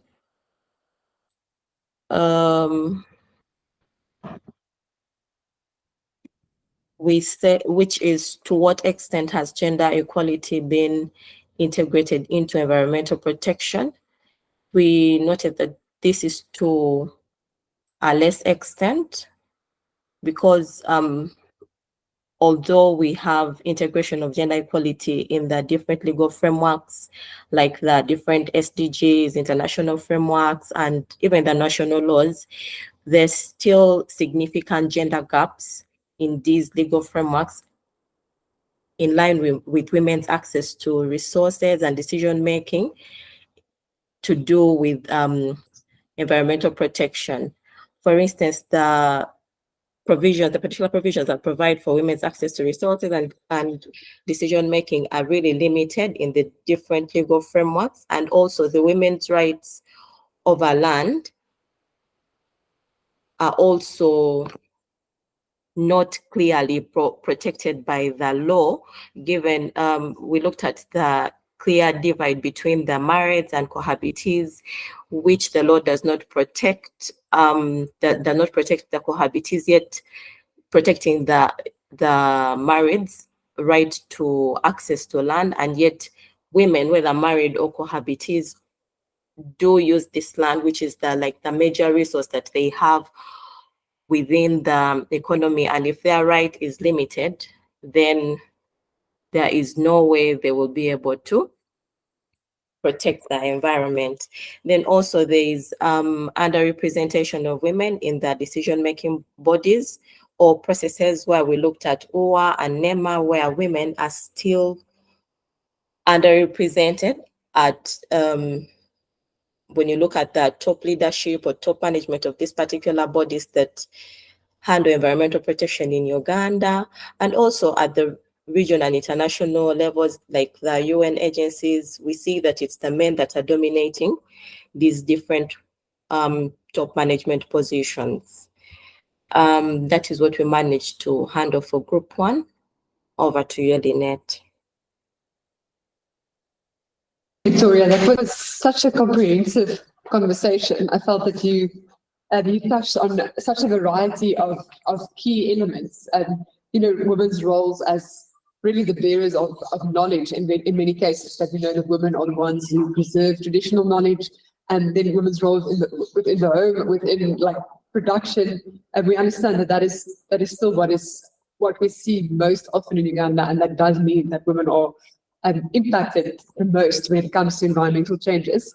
Also, very, very interesting points that you make about the underrepresentation of women and in the bodies that are charged with the duty to address environmental concerns, the climate change, and also this issue of women's rights over land. And I would actually want to ask a question back to this group, and I don't know if there are other questions from other participants, but can you pinpoint specific laws, specific sections of laws or policies that you feel are particularly detrimental and particularly recognized women's rights and women's role? And if there's anyone from the group that can answer that question, or anyone from the participants really, that if we are to develop a campaign around women and climate change, and we want to center it around specific provisions really of laws that we feel do not provide sufficient protection, what would you advise?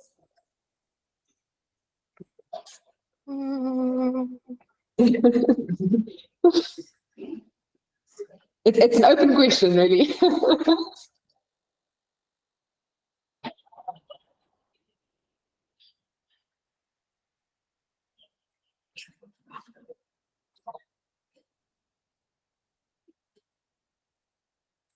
Okay, I think that's a question we might have to leave on the back burner.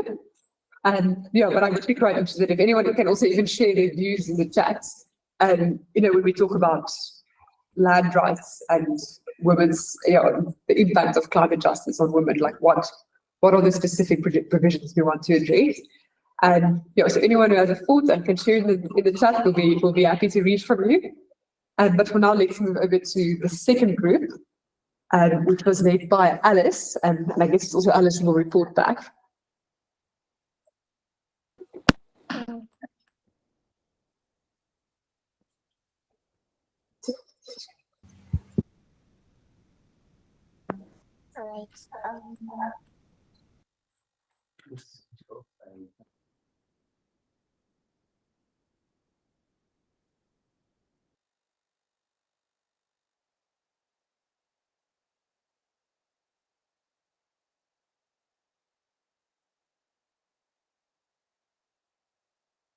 All right. Everyone, I was able to lead group 3, which was an based in the active group, and our question was, how has climate change affected the lives of women, children, and men? So in our deliberation, we're able to understand that climate change only impacts women, children, and men specifically. And this is because all these personalities do carry very social roles in the society. And so starting with women, we're able to understand that economic climate change does affect women. And so looking into the extremities of both heavy rains as well as drought, we did realize that these lead to destruction of agricultural products. For instance, we know that women actually carry out agriculture a lot in this country, more than even the men. So the ones who are going to the farms and making food, both to sell in the market and also to give to their families to feed on.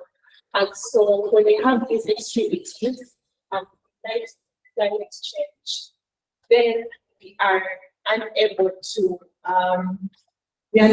be able to realize that they are affected economically.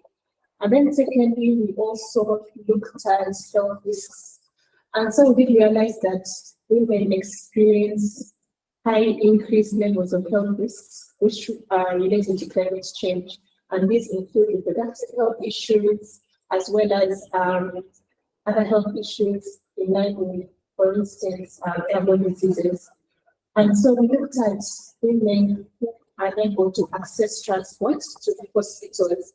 And so they are looked at the matter of women, for instance, the villages riding bicycles to access the hospitals. And so the heavy rains affects them.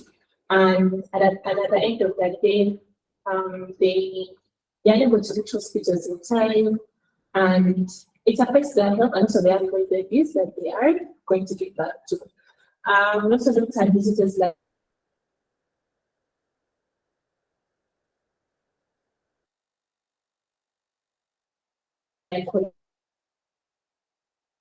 and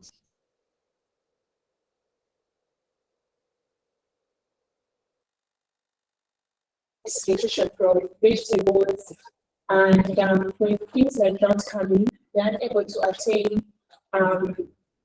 these vegetables. And the fact that many of them also cannot afford supplements, then they are left at a mercy of giving back to children that have a community because of the fact that they have been affected and are able to actually purchase such supplements at that time when they were pregnant. We also looked at aspects of food security, seeing that drought brings aspects of scarcity of food.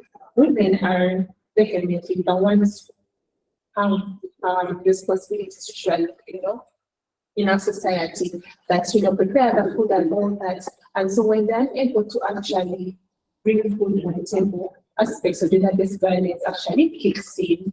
And so it ends up actually affecting them.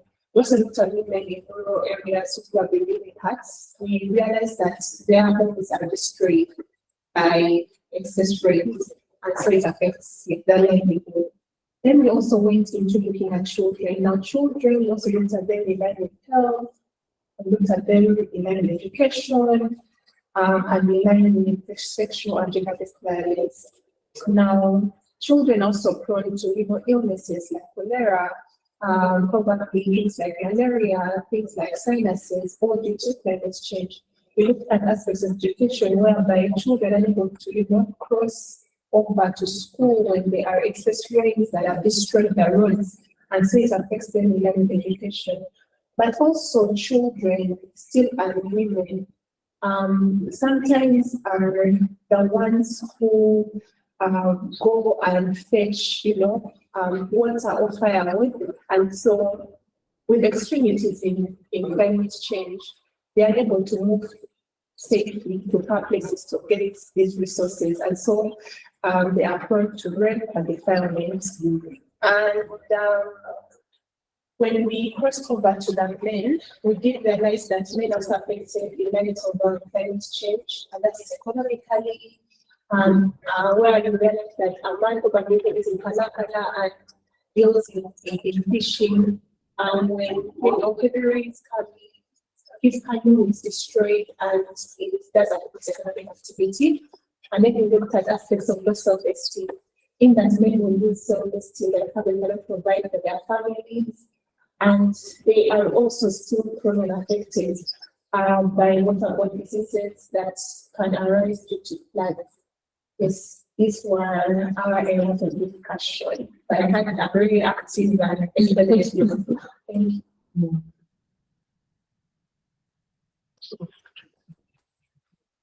Yeah. Alice and group, thank you very, very much for those insights.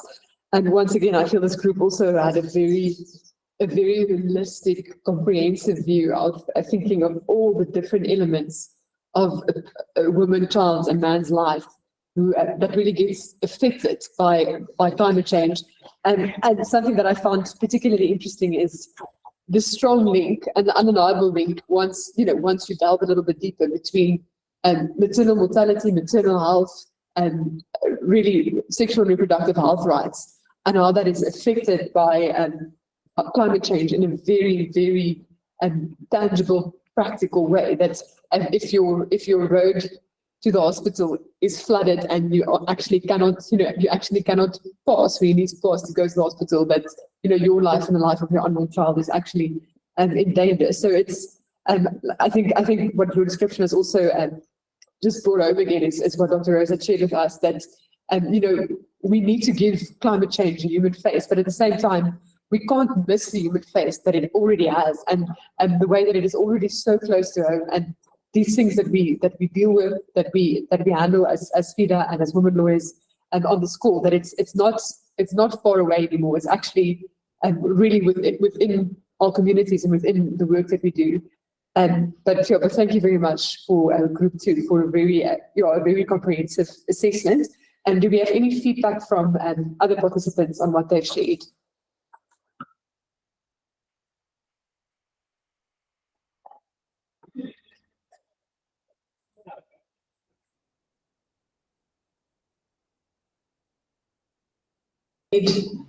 And here from Group 3, which is the blue group, and which was led by Claudia, and they were discussing the question of mitigation of climate change by communities. So Claudia, we look forward to hearing from you and really the views from your group. Hello, good afternoon, everyone. So our group was tasked with having to come up or discuss how communities have mitigated the effects of climate change. I think one of the things that we first highlighted even before we went into the discussions was the fact that our government, yes, is a signatory to the Paris Agreement and has also taken time to actually come up with measures that would ideally address some of the climate change effects. For instance, recently, the president, I think, assented to the Income Tax Amendment Act that actually exempted, for instance, electric manufacturing, things around electric vehicles and movement, and electric manufacturing were exempted from tax, with the idea that this will encourage more people to move away from the carbon emitting diesel engine vehicles and move towards trying to go the direction of electric vehicles, for instance, as a way of mitigating climate change. And we see that they also have rural electrification in place, but in most of the communities that we serve, we realize that even as we're fighting the battle of trying to reduce on the carbon emissions, it brings into play the idea of coming up with alternative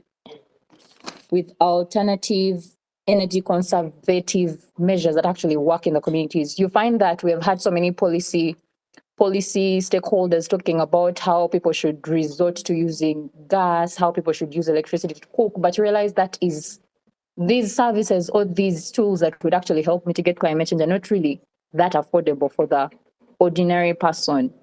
So you find that, yes, you're talking gas, you're talking electricity, but then when we go back to the grassroots, we're dealing in communities where they don't even have electricity. It hasn't yet reached them. They don't have piped water. It hasn't reached there.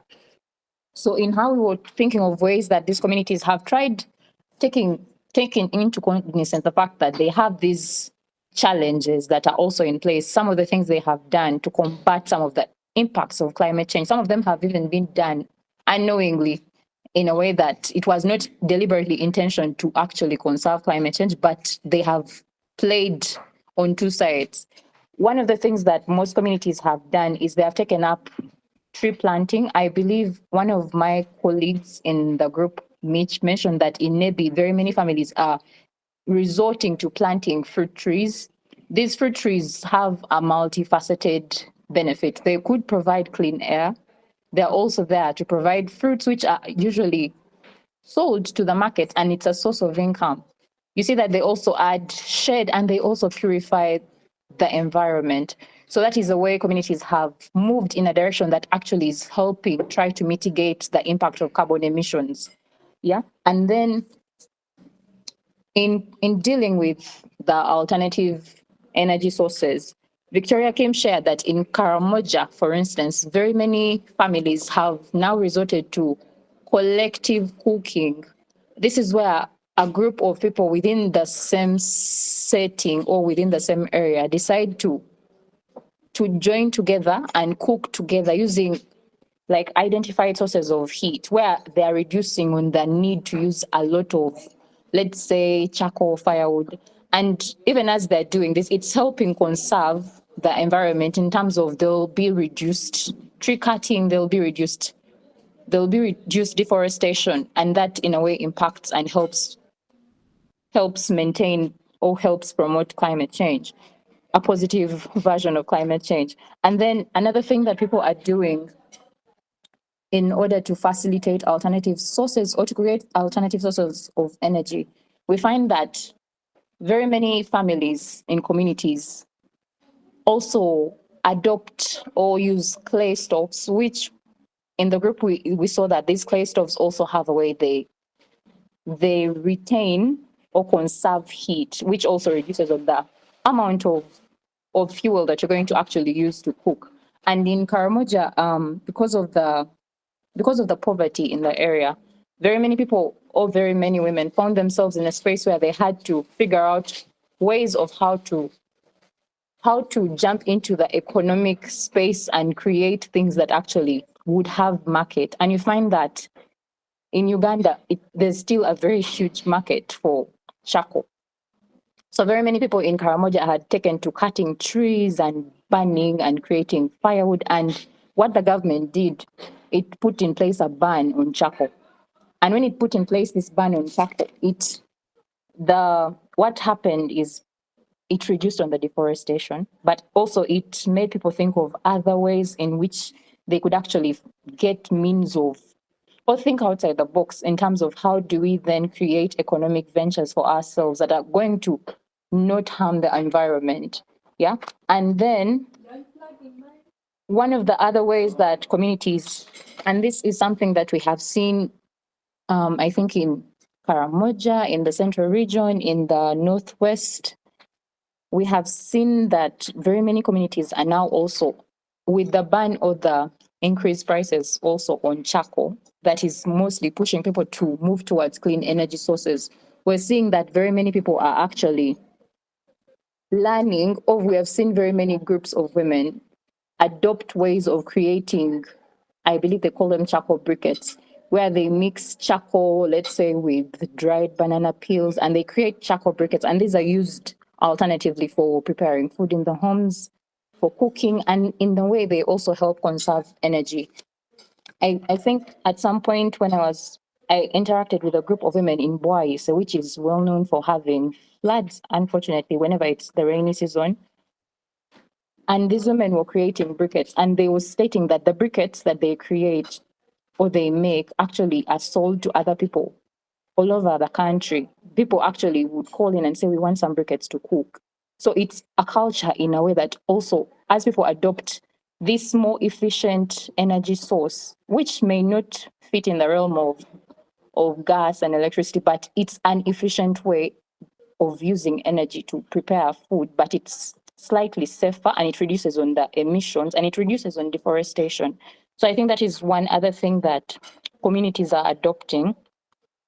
And when we're discussing, I think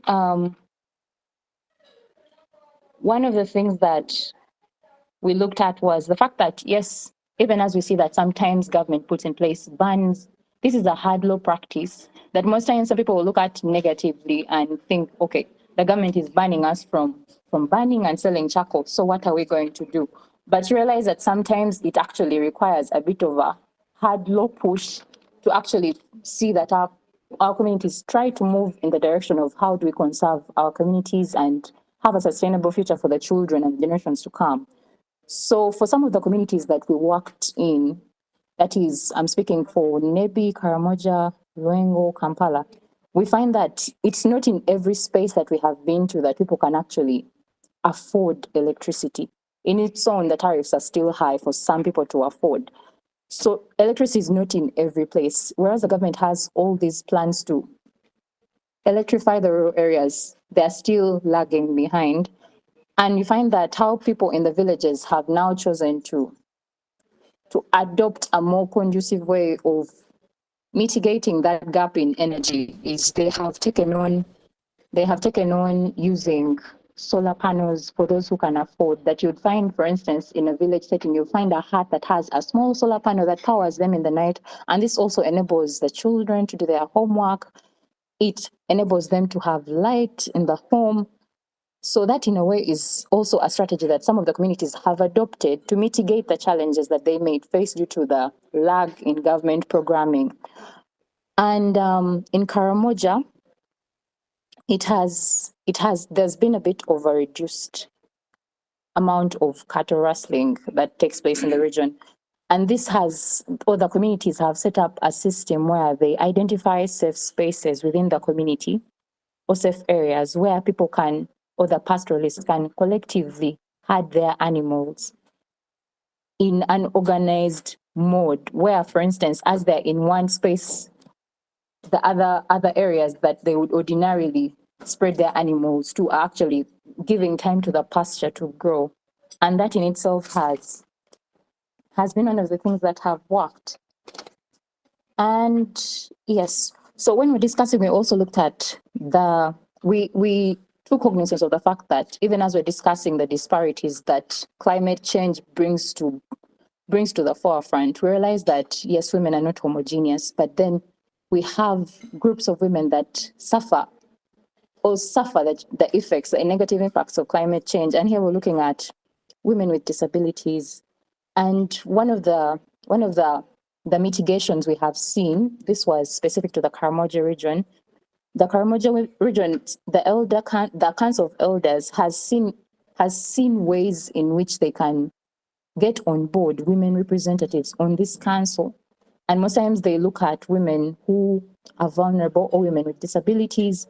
And in the discussions that the council has put in place, they identify how these women can benefit and get access to land that is in a safe space where they can put up small gardens that are in an area which will be safe from raids, from rustlers, where they can cultivate without any issues, where it's safe for them to even access the market spaces. And this in a way has also helped the communities come up with a sustainable mode that would address the inequalities that most times are perpetrated by our societies.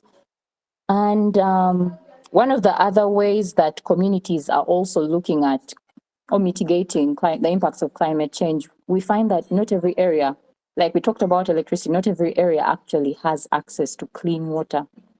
And for some of these communities, one of the things that have been done have been to collectively, some communities, for instance, in Luengo, there's some communities where people would sit and agree and come up with a strategy where they contribute funds jointly and purchase a tank, which they can then put in a place where it can be used to harvest water in areas where the national water system hasn't yet reached.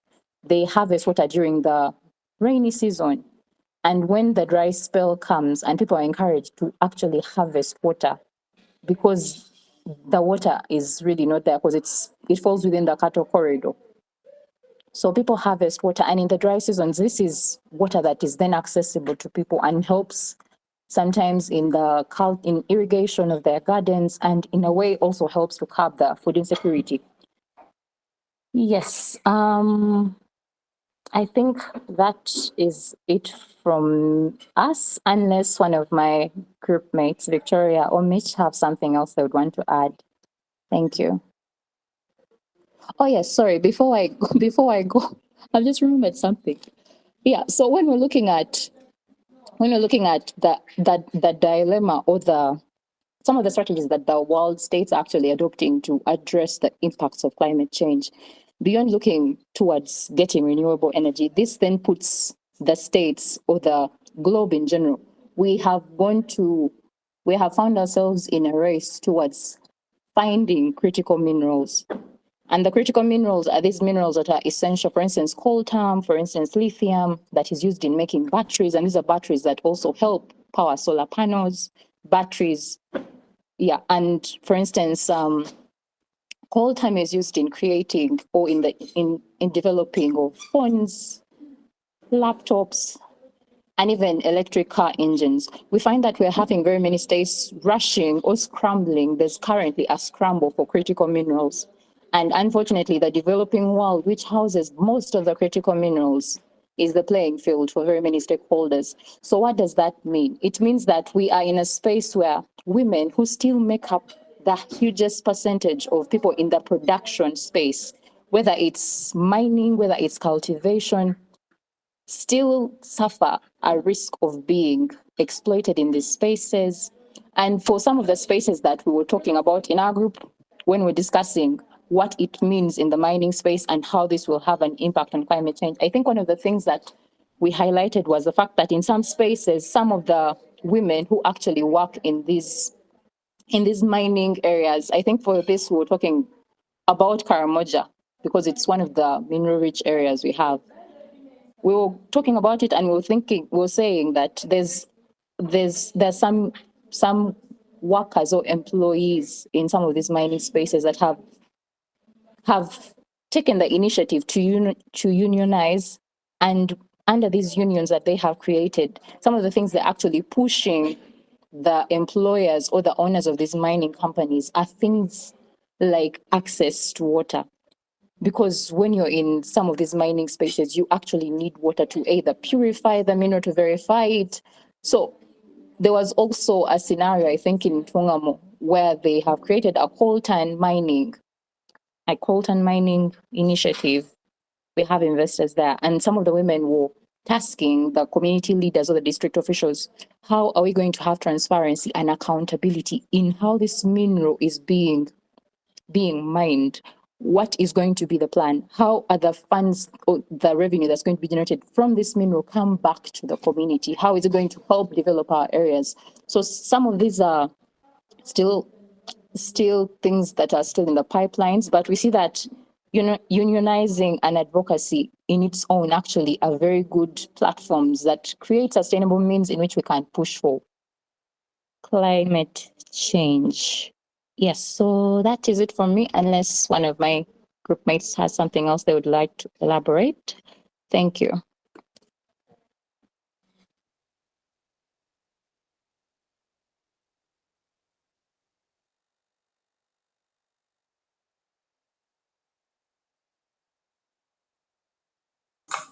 Okay. Well, thank you very, very much, Group Blue. That was really such a comprehensive approach to really addressing and thinking about and reflecting on what communities are doing. And I think, well, for me at least, it was really encouraging to hear of some of the very creative approaches that communities are taking to actually protect their own environments. Yeah, I feel like I really learned a lot by listening to the contributions from this group. So thank you once again for for really sharing such comprehensive and interesting information. And also, I think what what this discussion is also showing us is that many of us are already really engaged in climate change work, because it's so integral to the other work that we do, and it has such a big impact on women. So any of us who are working in the space of women's rights and justice to women cannot really escape also working on issues of climate change. So thank you once again for all of the groups, all of the group leaders, and I really feel enriched by what was shared in the groups. So we will be joined very shortly by Dr. Annette Mbogoh, who will be leading us really through this roadmap of the strategic interest litigation cases that Katiwa Trasheria have instituted in respect of climate change. And there are 3 key cases that she will be discussing, because there's definitely so much to learn about the journey that they have taken. And especially when it comes to this aspect of how do you show a causal, how do you show that causal link between the impact that you see and the effects that you feel of climate change and actually holding someone accountable? How do you draw that link between showing that government's refusal to meet a certain obligation that they've committed themselves to have led to the floods in a certain area, or the landslides in another area, or the droughts in Karamoja? Like, how do we bring that together and present evidence in court that is convincing and that can hold the right people to account? And so that is what Dr. Annette will be sharing with us shortly. And yes, but before we move on with that real final session of our day, I wanted to share with you a link that Dr.Rose has suggested for us, and I think it's very, very important. So if you see in the chat, there's a link to a certain website of White Case, where there is very regular updates on climate justice cases from across the world. And so I think this is a very important tool and resource for anyone who's interested in taking their work on climate justice further, because you can really find this database of so many cases that have that have already been instituted before the courts.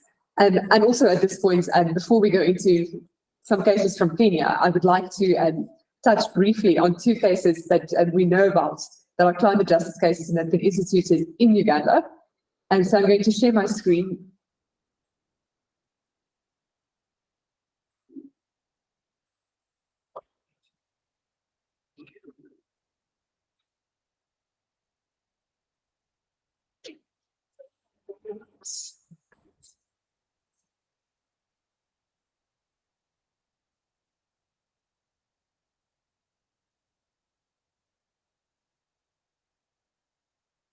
Should see my screen any moment now, although these things don't always work the way that we think they ought to. Let me make that a bit bigger.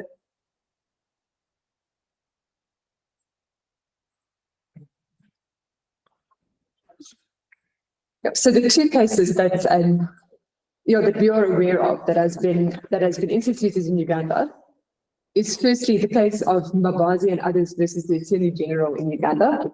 That was a 2012 case, and it was quite iconoclastic, we can say, because it really did what hasn't been done before in Uganda.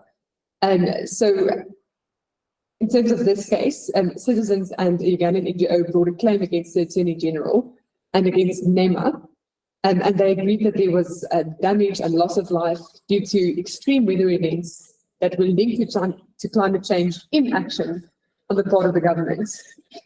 So they argued that the Ugandan constitution makes the government of Uganda a public trustee of national resources, including its atmosphere, and imposes a duty to preserve these resources from degradation for present and future generations.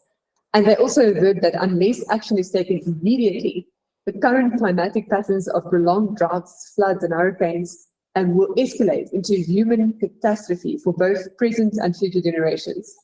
So these are very interesting points and a very interesting and ambitious case, I would say, to take on, to say that government can be held to account for inaction and for the effects of climate change that were already seen 12 years ago.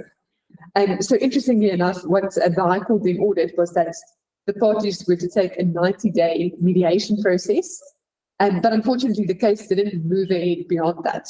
And nevertheless, it did create interesting thinking and some measure of jurisprudence that we can invoke the public trust doctrine when we try to hold the state to account.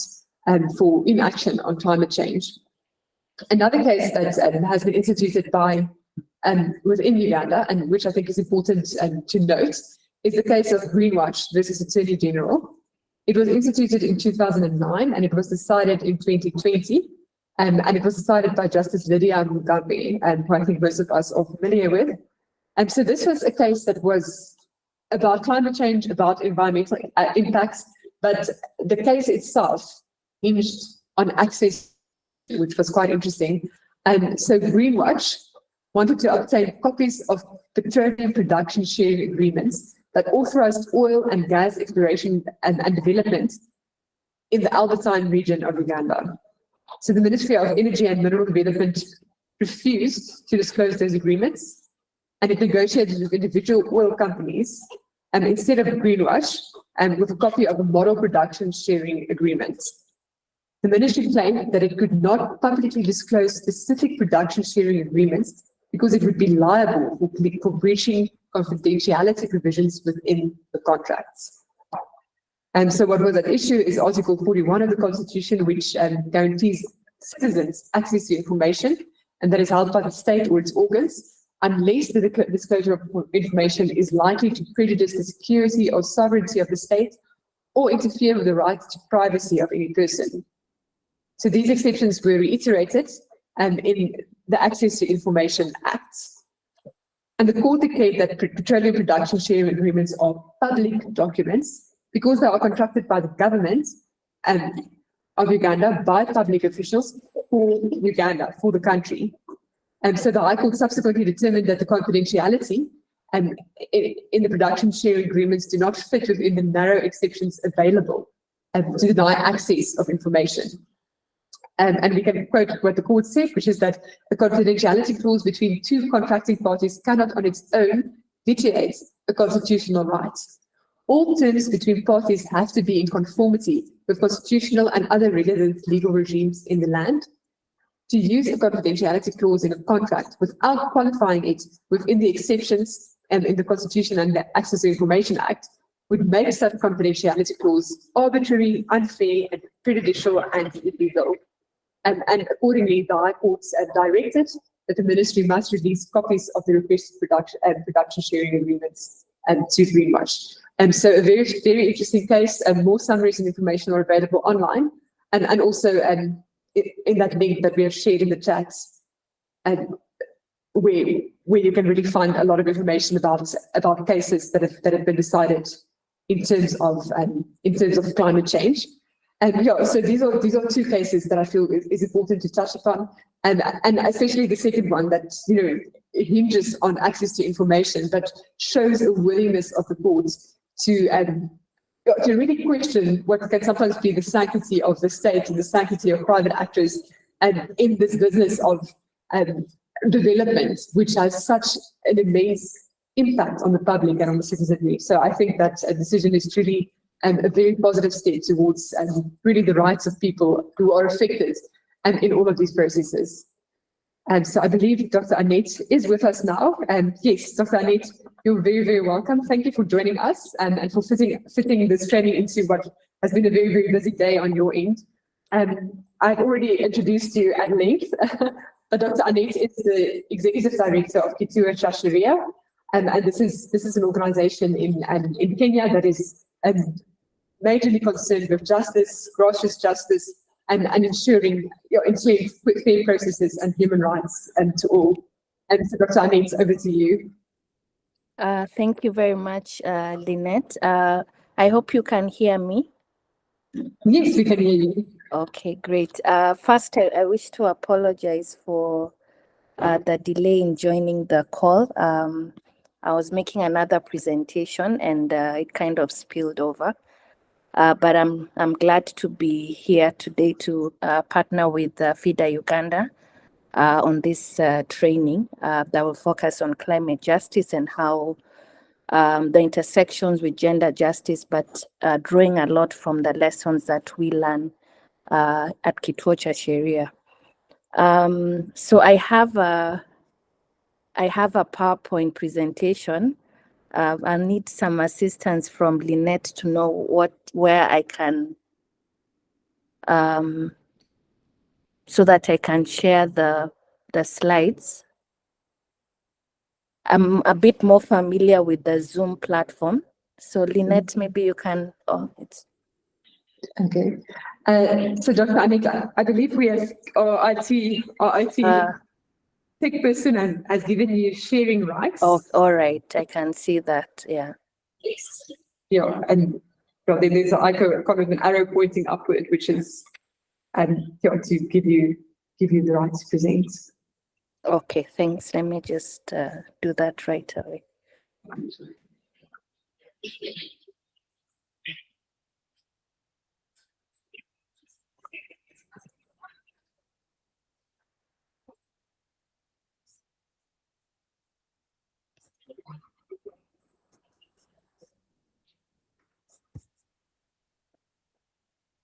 I guess you're only seeing my screen now as it is, right? Yes. Okay. Yes.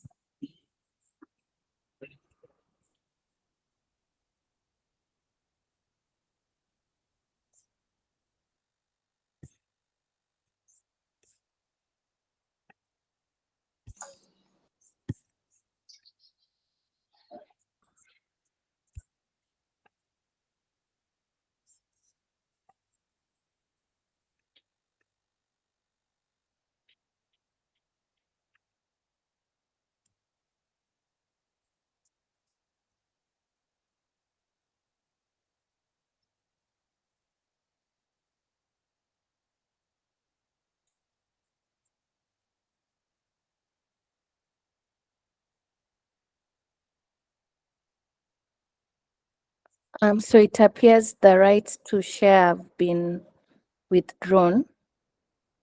The icon is not active.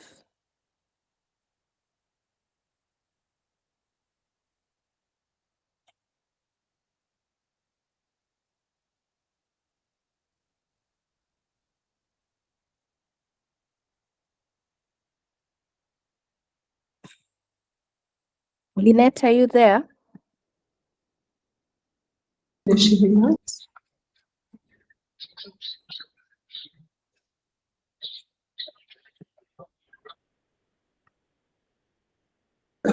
And Dr. Annette, I think you do have the right to share now. Would you please try that again?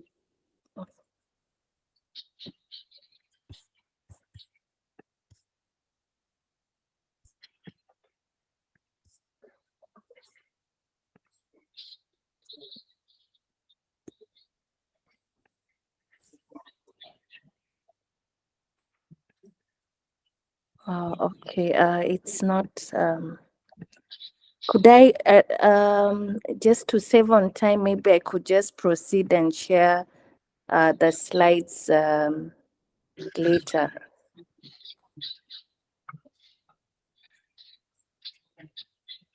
Lynette? Yes, perhaps that will be best. Perhaps that will be. All right. Okay. Yeah, so as you've been told, my name is Annette Mbogoh. I am the director of Kituo cha Sheria. That's a non-governmental organization based in Nairobi, Kenya. Actually, the oldest access to justice organization in the Eastern Horn of Africa region. And our mandate has been to enhance access to justice in the areas of land, labor, housing, and succession, and generally human rights issues. So the organization has had quite some bit of experience around this area. And with the advent of issues around climate change, our land related work has metamorphosized to also include issues around environmental protection and also around climate justice. So I was asked to speak about our experience in terms of the work we've been doing around climate justice, and then linking this with the implication this has around gender. And so I look at how do we secure justice for women within the sphere of climate or the environment. But then even more important, when we talk about women, We're also looking at other vulnerable groups, such as children, and how Kituo has done it. And I will share also a few cases that are currently ongoing, and we are litigating them, but also other areas in which we can still promote climate justice for women and by women. So I think you may have been given some group exercises to do just before we start the conversation. And the first group was looking at the rationale behind the involvement of women in environmental protection. So why are we pushing for women-specific engagement in this area? And to what extent are we seeing gender equality being integrated into environmental protection? And this, we are talking about mainly the enforcement aspect of it in terms of redress and also compliance with both national and international instruments. And the other group was looking at how climate change has affected the lives of women, the lives of children, and the lives of men. So I thought we could look at all the three categories so that the literature that we already have that shows that women are disproportionately affected is very clear just from lived realities that we find in our own communities, whether it is in Uganda, whether it is in Kenya, or any other country, that the climate crisis is affecting a certain group more, and also how are they affected, so that even when it comes to determining the mitigation measures, we're actually looking at how to specifically address the needs of the respective groups. And finally, the other group was looking at how communities have mitigated the effects of climate change. So this is a conversation we're having with justice actors. You may be a lawyer or a non-lawyer, but in the field of access to justice. But you may find that solutions may not necessarily be anchored within the court system or even amongst us as advocates or as paralegals or justice defenders, but the communities that we are serving may actually have mitigated those effects, and it would be good to know how this has been done by the communities themselves and how we can adopt those particular measures that the communities are specifically utilizing to adapt to the climate situation and also to mitigate the effects.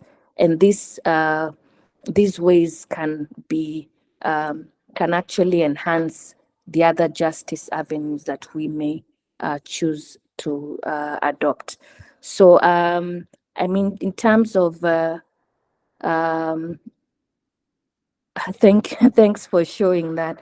So in terms of the way I believe the groups had an opportunity to discuss this during the break. And so maybe before we can get into the content of my presentation, I'd like probably to have within the groups, I'm sure you had someone who was taking notes. And so each of those groups can share what they discussed, because then that would form the basis of our discussion moving forward. Okay, and so Dr. Annette, we've actually discussed the group feedback in quite a bit of depth. Okay. Our groups have really like comprehensive content to share from what they have seen in the field, but I don't think we can really go back to that. Yeah. Okay. We move forward. All right. Okay. So I think if we've shared, then that's fine. We can go to the presentation itself. So going back to the first, I thought we could define what we mean by climate justice. So maybe Lynette, you could go to the other slide. In terms of the intersections of climate justice, I think we need to first start by saying what is climate justice, and also what do we see as gender justice. And climate justice is defined as ensuring that both collectively and individually we have the ability to prepare for and to respond to and recover from climate change impacts, and that we also have the policies to mitigate or adapt to them by considering existing vulnerabilities, resources, and capabilities. And the climate justice agenda is linked to the agenda for human rights, that is both at national and international level. So nationally through our own constitutional provisions, and internationally through international human rights systems, but then also linked to the whole question of development. And I think we'll have this conversation around, the issue of environmental protection and how it links to the Sustainable Development Goals. So that is what we see as climate justice. On the other hand, gender justice is the creation of gender equality by way of ending inequality between women and men. And this is through redress for the existing inequalities. So identifying what are the existing inequalities, and the inequalities here between women and men, but you may actually find inequalities as well amongst women as a group, because women are not a homogeneous group, and finding ways in which we can redress those inequalities by bringing an end to gender inequality.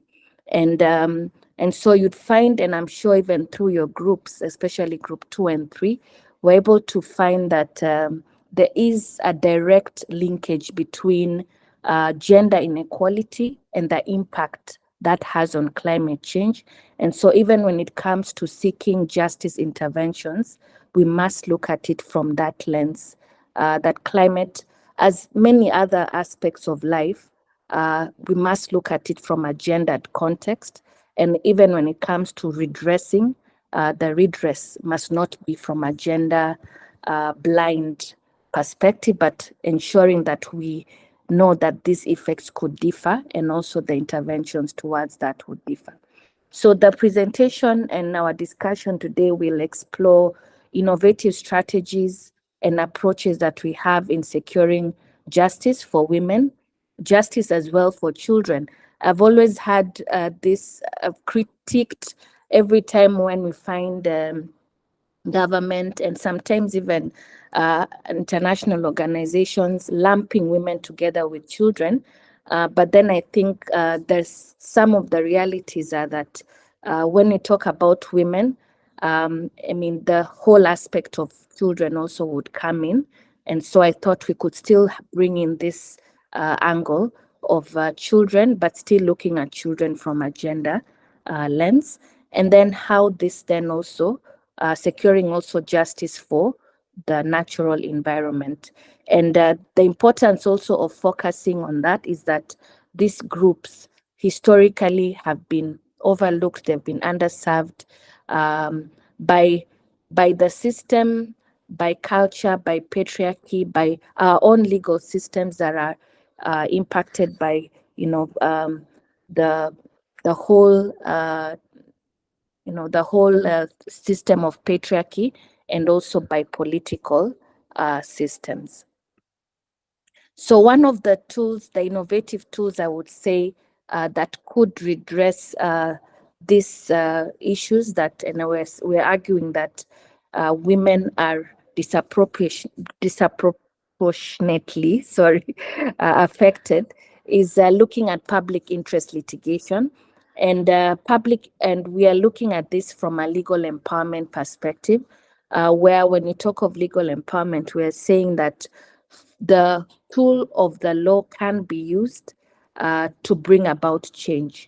And the way in which the law can be used to bring about change is by first creating awareness of the law amongst the people, that if people are aware of the law, they know what the law is, then they are able to use the law, and they would use the law through various means. And one of the means in which the law can be used as a tool for change and for transformation is, for example, through public interest litigation.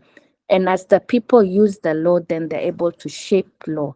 And shaping law here can be through legal reform, through precedents, judicial precedents that challenge status quo and bring about a change in jurisprudence around issues relating to climate change, specifically addressing the question of women, and also how women are engaged in this process of legal empowerment.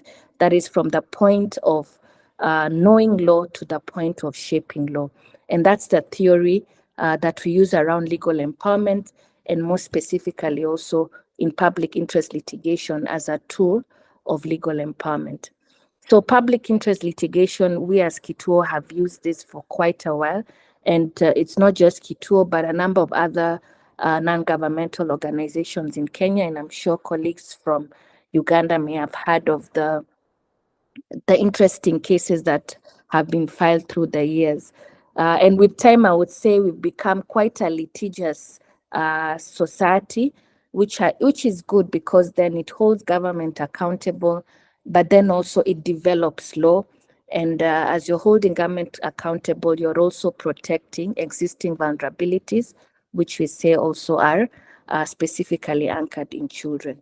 So public interest litigation has assisted us in enforcing law. So where you have a law, and for one reason or another, both the state and non-state actors, here it may be multinational companies, just decide not to comply with these laws, then citizens in their own individual capacity and civil society organizations can challenge this inaction for purposes of enforcing a legal framework.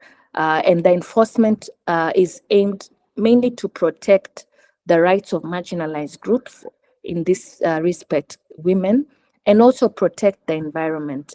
And our constitution is very broad in terms of giving locus standi to any person when it comes to the enforcement of our Bill of Rights. So any person, you may not necessarily be directly affected, just the fact that an issue is of public interest, you have the locus or you have the legal standing to bring a case in court for purposes of enforcing a legal requirement.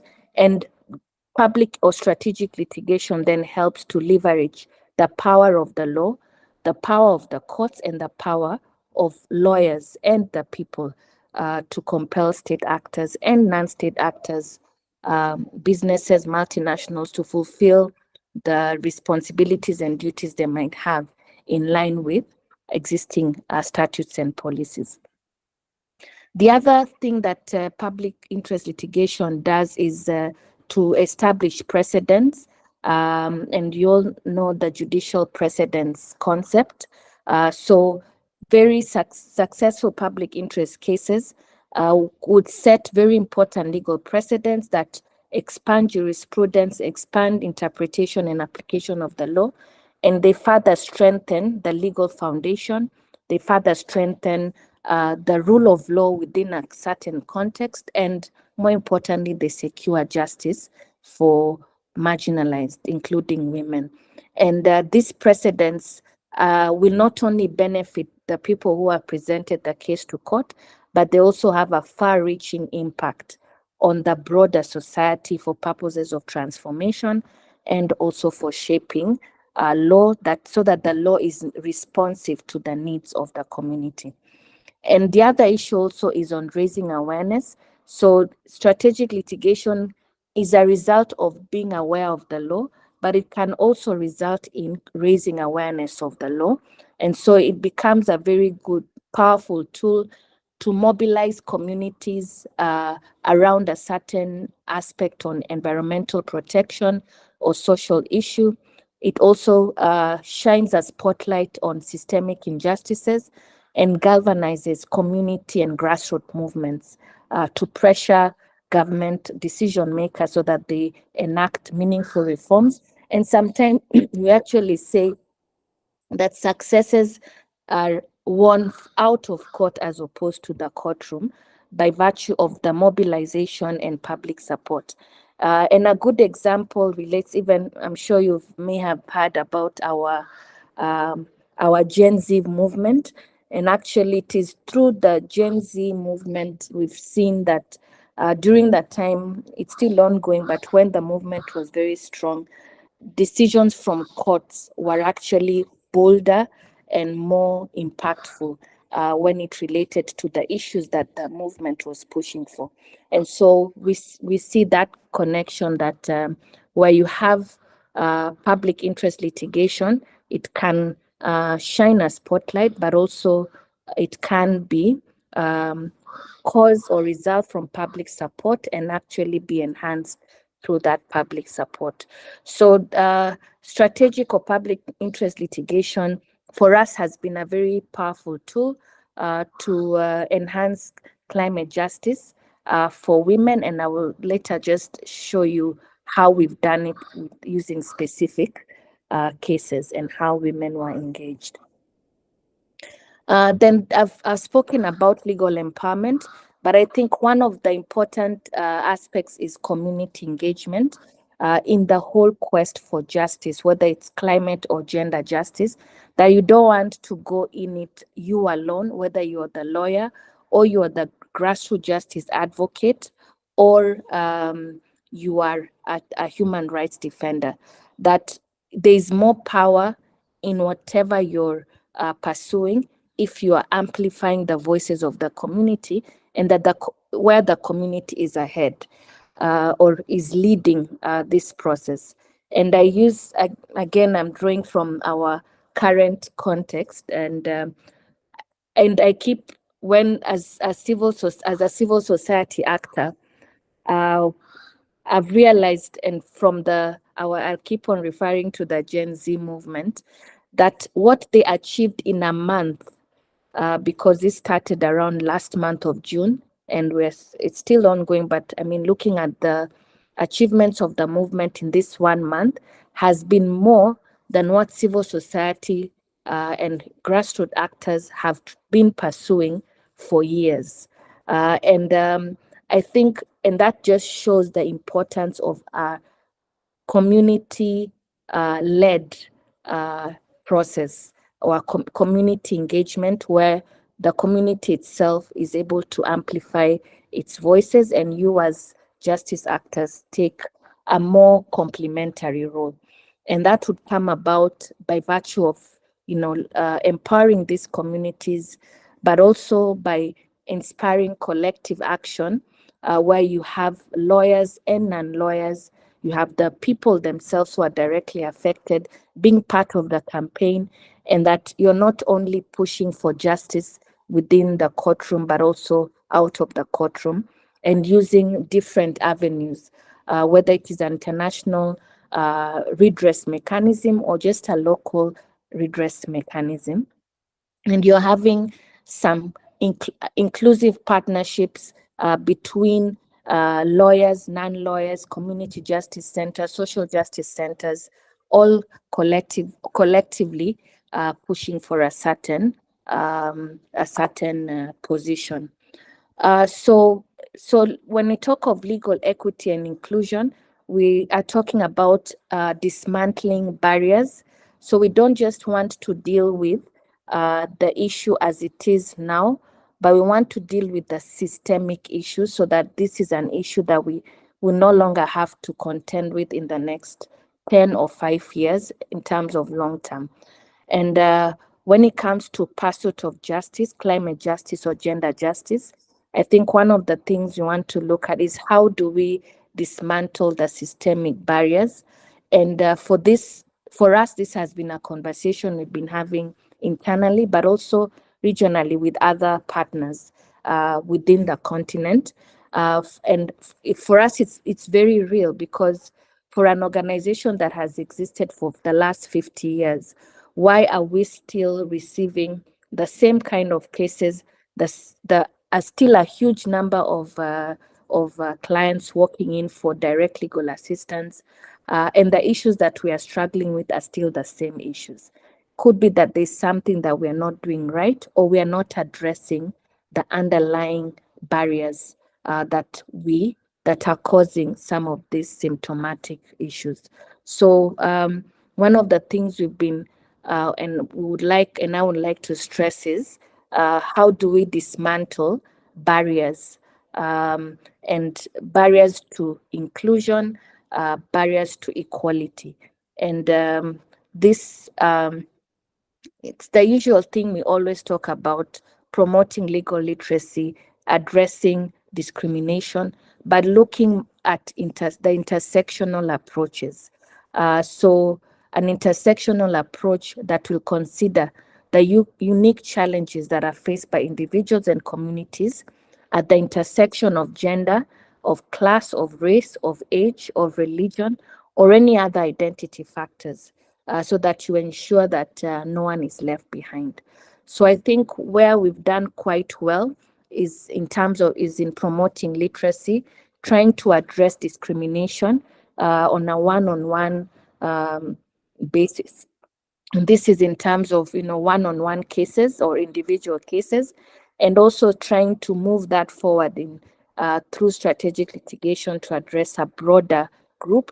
But then I think what we have still need to tighten a bit is in the adoption of an intersectional approach. And I've explained how this can be done is looking at the unique challenges of particular groups and responding accordingly to those challenges. So I spoke about strategic litigation as one tool, but then when it comes to us and how we pick up cases, for example, on climate or and gender justice, it all starts from the point of legal aid. And for me, legal aid is just one component within the whole concept of legal empowerment. And you see from the picture there, you have our colleagues having a conversation with community members. And again, unfortunately, you can see all the men, the people who are seated at the front seat are all men. And this is one of the challenges that we have even in terms of engaging women in this process. But legal aid has been really helpful to identify the issues of climate injustice, and mainly identify those at the most that face the most marginalized groups in Kenya. And as an organization, what we do is just go out there and have a community legal aid forum. And through that, we get to hear the issues that the grassroots communities are facing and pick out the systemic issues that we can then address in strategic litigation level, but also pick out the issues that we can address at individual level. So we provide legal aid programs, I'm sure as many of you may have participated in, even with limited resources, and seek to redress justice violations and hold duty bearers accountable. But we are very deliberate in our outreach, and deliberate in the sense that we look at where are our services lacking, or where is legal aid service unavailable. And so what we've done is going to the hard-reached populations, the indigenous communities, the marginalized communities, and being deliberate about those that we invite to these spaces, and telling community mobilizers to bring us women to the space, bring children to that space, even when we have mobile legal aid clinics, and also being deliberate that in those forums that we have at the grassroots level, that when people are speaking, that we are deliberate in ensuring that the voices of women are heard in those public spaces that may be difficult for them to volunteer because of the cultural constraints. And our support as we provide legal aid is holistic. So there are complementary needs that the community might have. They may need other social services, they may need mental health support, they may need further referrals. And so we ensure that the legal aid programs are addressing the other community needs that they might have. And sometimes we've had requests, for example, from our community paralegals, that they want to go to have an outreach in a certain school, but they need some funding support, for example, to provide the girls with sanitary pads. And when those requests are made, we are sensitive to the needs that the girls who are being targeted for these legal aid programs, and actually make a budgetary allocation for that, so that we are not only responding to the needs in relation to justice, but also to the complementary needs. And also where we find that communities have been affected from a psychosocial perspective and mental health perspective, that we also are able to do referrals to for mental health support for those communities and individuals. Then pro bono partnerships, I think this is fairly common, and I'm sure FIDA also does this, is that we leverage on expertise. And for climate and environmental justice, this is a very important issue, because we've found that a lot of the times we are still having to build capacity within the legal fraternity on climate litigation. So climate litigation is pretty unique and very technical because of the issues in terms of the legal framework. It's not just a national framework, we have an international framework, but also the linkages to scientific aspects of climate, especially when it comes to drawing the nexus of an injustice to a particular event that is environmental. So you need to have a litigator or a lawyer, in terms of pro bono lawyer, that understands those linkages, that can read, for example, a scientific report, be able to translate that from a legal perspective, and where they need to probably negotiate on behalf of the community, they're able to also translate that in terms of the needs of the particular community that they're serving. Where they're presenting this matter before court, that they're also able to translate the scientific aspect of it, get adequate evidentiary burden to present before a court of law, and even there, be able to draw the causation link or the nexus between a certain state action to the environmental impact.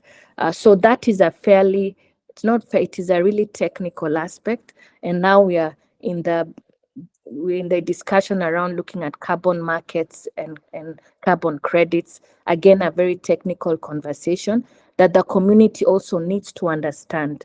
And here, even looking at it from grassroots women, that, how do you ensure that information is easily understood by them, so that they're able to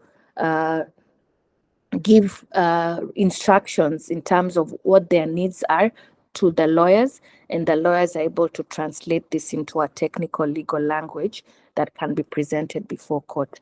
So we really leverage on legal expertise in this area, and we have a team of lawyers who that are not within Kituo, but are senior lawyers that already have technical expertise around environmental law.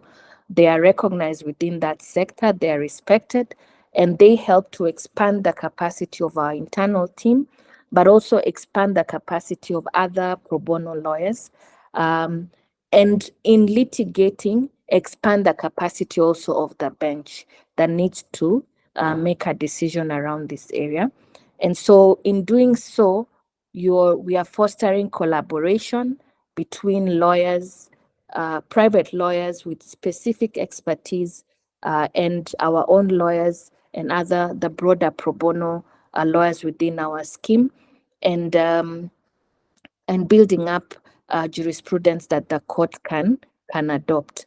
But then also is fostering collaborations, not just within the legal fraternity, but also outside the fraternity, get in terms of securing partnerships with scientific experts that are able to support our quest, with international NGOs that have specific expertise around climate justice, climate change, and also environmental law, so that they can build up on our own strategy and our own legal opinion, and then also building community, fostering collaboration with community groups so that they are at the center of the litigation. And all this helps to transform pro bono work and transform the profession. So I can see from this slide that advancing environmental justice is in those 3 steps: community-led, monitoring, strategic litigation, and also national and international advocacy that is, again, community centered. So I'll talk about the challenges and limitations before I discuss specific experiences.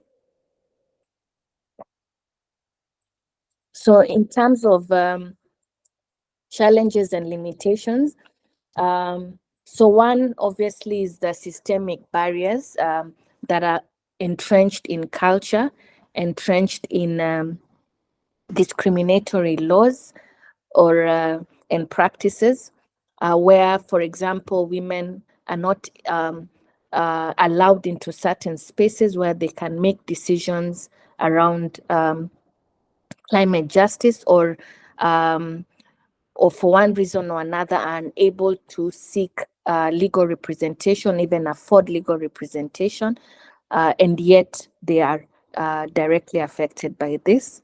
And this also goes into power imbalances. You'll find when you're doing any kind of litigation or any kind of intervention around climate, that you're dealing with powerful corporate institutions and also political interests, and including interests that may be state-centered. So how do you navigate those power dynamics as a justice actor or a justice defender, and still achieve a positive outcome, and even where you're not, still protect yourself as a defender, but also protect the community from external interference and influence.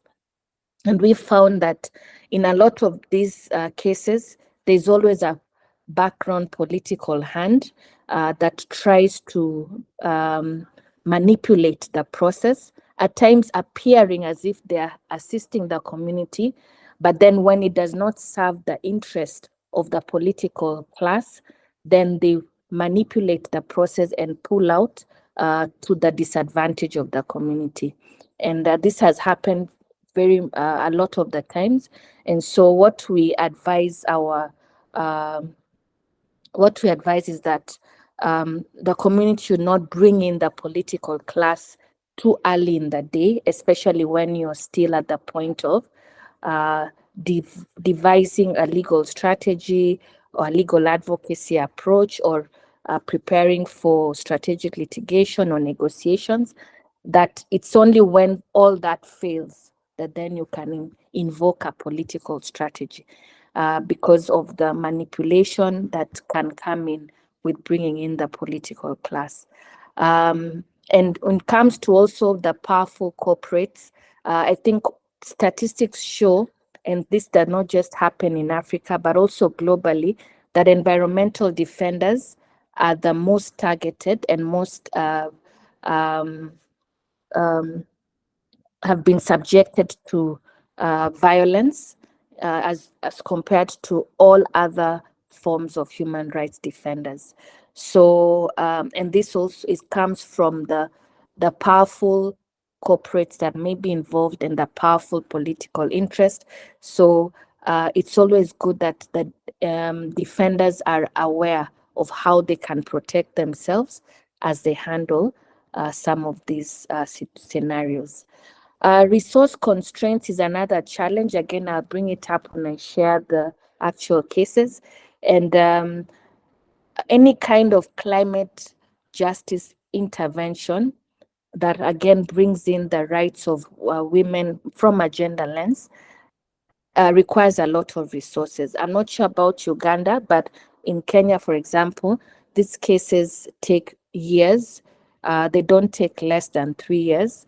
So the process is lengthy. The legal costs are expensive, whether it is at the court level or even before, because you have logistical costs of taking the team to the ground and back, supporting the communities to engage in the process throughout.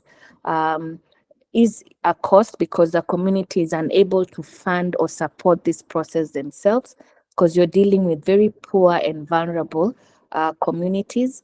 And the other issue also relates to the scientific evidence that is required for these cases. And getting this scientific evidence requires experts that also are very costly. So the whole process brings about a lot of questions around resources, and resources can be a challenge.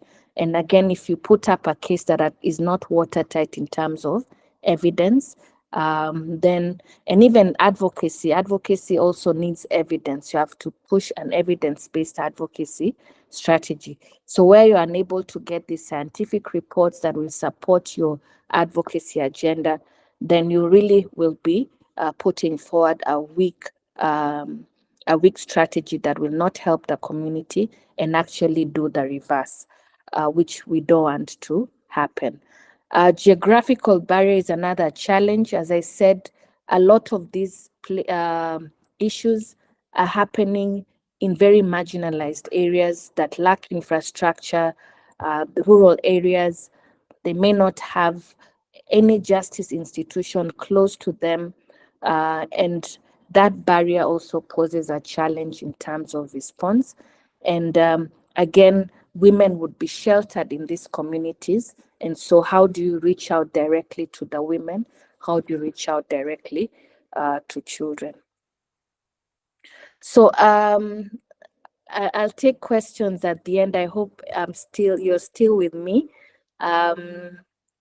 Maybe are we together before I go to the actual cases and just share a few examples? We are still together, Dr. Annette. All right. Okay.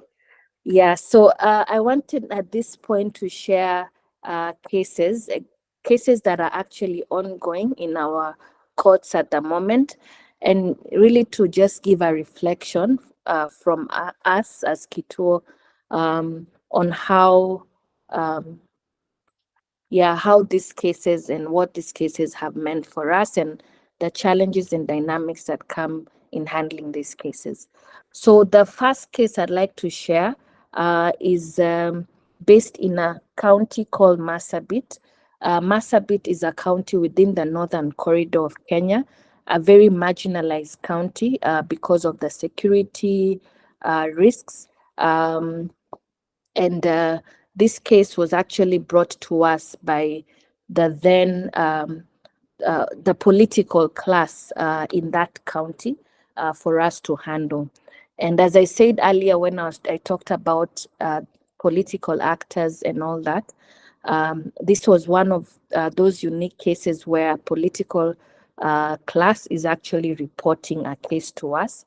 And the political leader was a woman. Maybe that speaks to why this case was different from that angle. And so we filed the case. First, Kituo was one of the petitioners, and Kituo is a petitioner in this case because this is one of the strategies we use so that we can discourage or prevent interference, because we as an institution are bound by certain policy guidelines around litigation that we do.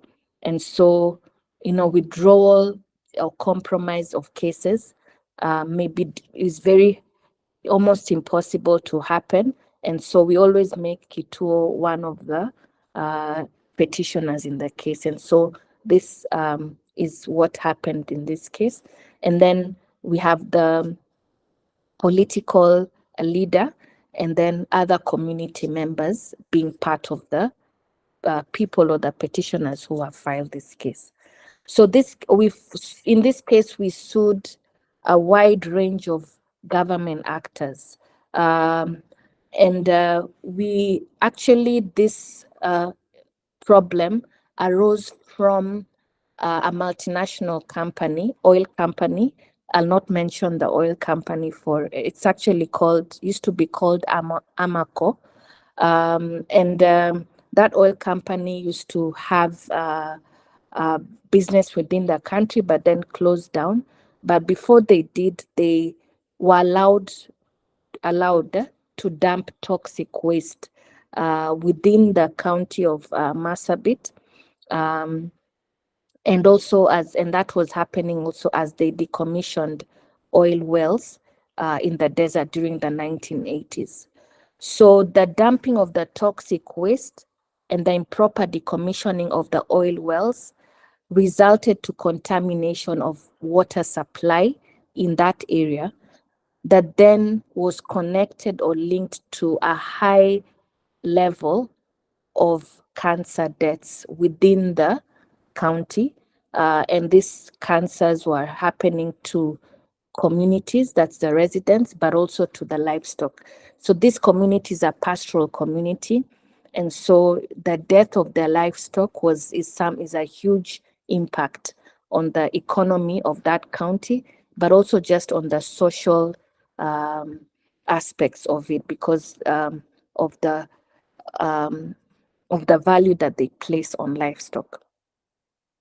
So we sued the Ministry of Health, the Ministry of Environment and Forestry, the Ministry of Water, the Kenya Medical Research Institute, this is a state corporation, the National Environment Management Authority, the National Oil Corporation of Kenya, the Water Resource Authority, the County Government of Marsabit, the Ministry of Petroleum and Mining, and the AG. So that's a whole load of government departments that were all involved in one way or another in this particular incident. And note that this incident happened way back in the 80s, and we were filing this case in the 2020s. So a lot of years had passed, but there were reports, scientific reports that had been done by the state itself that drew the link between the dumping of toxic waste by this petroleum company, a multinational company, and the high cases of cancer deaths in this region. So our case was brought under the Constitution. We have several provisions there. This is a case that is still ongoing. And just to say in terms of how we engaged women, number one is the case was actually reported by a female political leader. In terms of getting the stories from the community, we got the accounts and the stories from a wide range of community members before we were able to put up this case. And we did a lot of research was done by the team just to collect the data and also collect the reports that had been done in the past around this. But we had a very strong linkage with the media that had initially reported this incident. And the media reporters actually linked us to sources where we could get further information on this that helped to build up a case. So again, this is an interesting case that is still ongoing. We're still following it through. But as the case was going on, we realized that a neighboring county to this Marsabit County was also experiencing the same issue of cancer, high cancer deaths.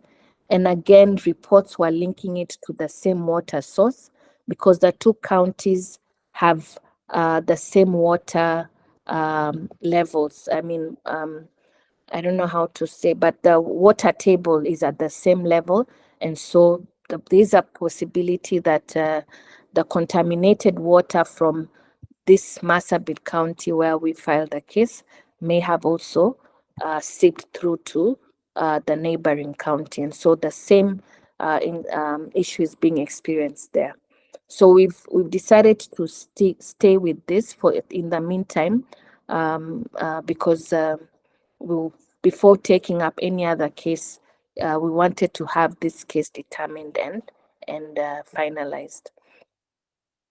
So in terms of the prayers to the court, what are we seeking?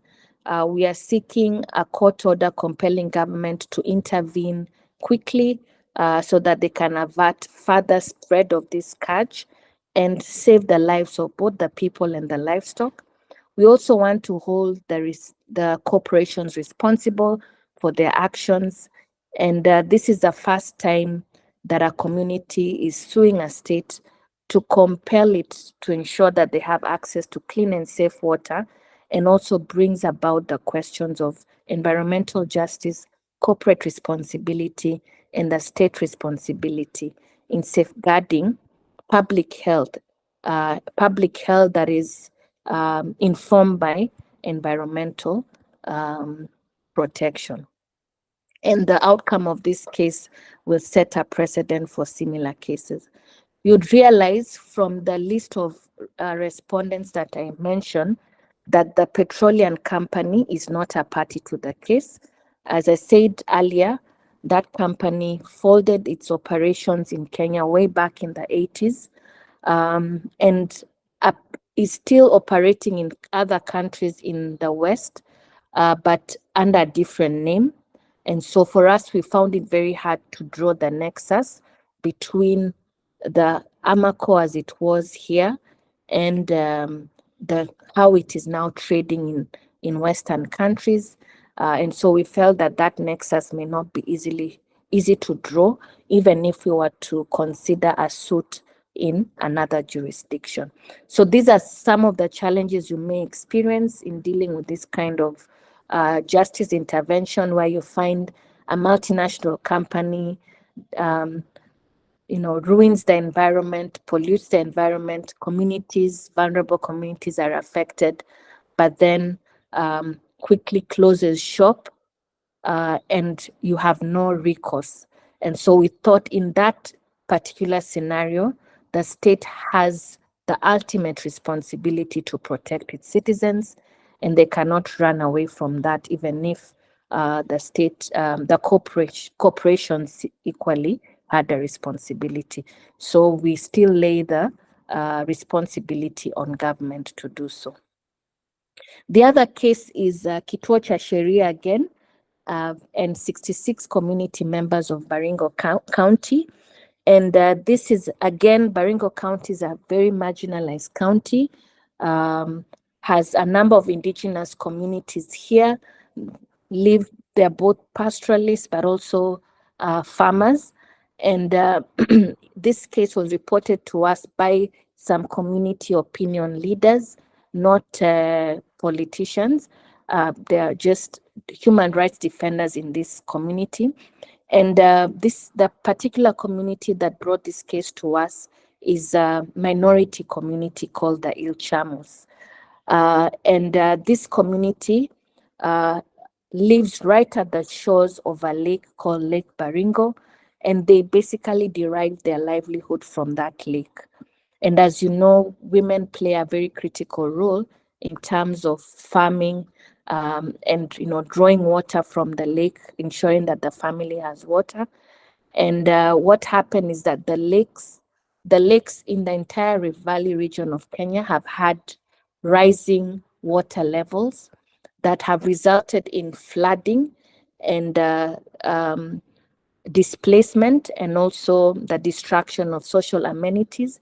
And this has disrupted the lives of communities that have lived by those lakes, including the Lake Baringo that I'm talking about.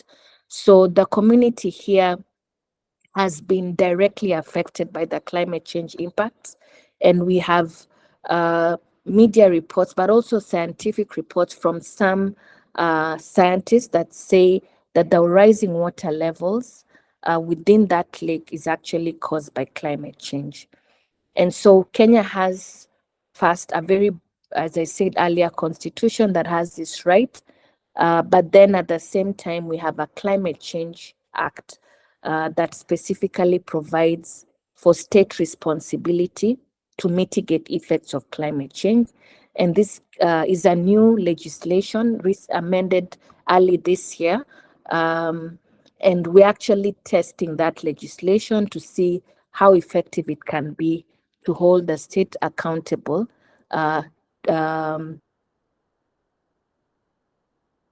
very marginalized communities. So in this case, the community are the petitioners. They have sued the Ministry of Environment, our Environment Management Authority, the Transport Infrastructure Ministry, the County Government of Baringo, the Ministry of Lands, the Land Settlement Fund Commission, and the National Land Commission. And what they're saying is that the court should request, or rather should order the respective government departments to avert and minimize any further damage, but then also to compensate them for the displacement, loss of livelihoods. And they're also asking for the court to rehabilitate and create response measures for this kind of destruction. So we are looking at laws here related to women, children, the nature, the needs of vulnerable groups. And we've built our relationship with the community is now even ongoing, and where this case has reached a very interesting place, where when the case was filed, a number of other civil society actors requested to be joined to the case, and the court allowed them to join to the case. And this kind of process took quite a while, so that even though we filed the case over a year ago, we have mainly been dealing with preliminaries. The defense that has been brought to this case is that climate change is a transborder issue, sorry. And so the state is saying it cannot be held liable in terms of addressing the effects of it, because there's the contributory aspect of the broader world in this whole crisis, and tying it to the Kenyan government on its own is asking for too much, if I may use that term. And so the court, on its own motion, asked to visit the site. And so we are now preparing for a court visit. And this is very unique because the court site visit will happen before the hearing. And most of the times in cases like, in any case, it would be the parties to request to visit the site. But in this case, the court itself requested to visit. And we have a 3-judge constitutional bench that will be hearing this within the climate division of our Environment and Land Court. So we are tracking this case, and because it's one of its kind in the country. Then the other case relates to Kituo cha Sheria suing as next friend to 13 children, together with 26 community members of Turkana County. Again, Turkana, another very marginalized community within the Northern Corridor. But the interesting bit of this case is that we sued this case on behalf of 13 minors and adult members. And we were very deliberate about this because we found, and what we are trying to show is the sustainable environmental protection aspect, where we're saying that children are going to be affected by this this environmental degradation that has taken place. And so we, as Kituo, we decided to sue as a representative of those children. Obviously, again, because of the marginalized and patriarchal nature of this community, we were very particular in saying that we would want children to be involved. But even in terms of the other adult community members, we asked to ensure that we have women also participate as petitioners. So the respondents here are Talo Oil Kenya Company, the Ministry of Energy and Petroleum Development, again, the National Environment Management Authority, and the county government concerned. And here we have the petitioners here. They are pastoralists living in a very marginalized part of the country. With the onset of oil operations by the tallow company and the mining activities, there's been contamination of their lands, and also the unlawful and improper disposal of hazardous waste. But the company has not done any kind of environmental restoration, and the environmental degradation has also affected the livelihoods of this community as well. So in this case, we have filed on the basis of our constitution, the needs of vulnerable groups to be protected by public officers, again provided in the constitution, and also the need for a clean and healthy environment, and implementation also of laws that specifically relate to women, children, and the environment. So one of the things that we are asking is that the state or the respondents have failed in their duty to ensure proper measures. They have neglected to minimize damage, and that the communities need compensation. And we would want the court to order for rehabilitation and also response measures.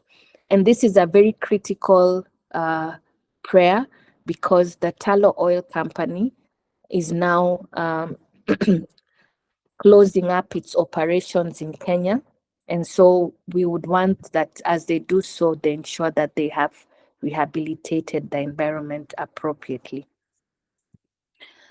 The other case relates to Marereni, or the salt belt, and this is the last case I'll talk about.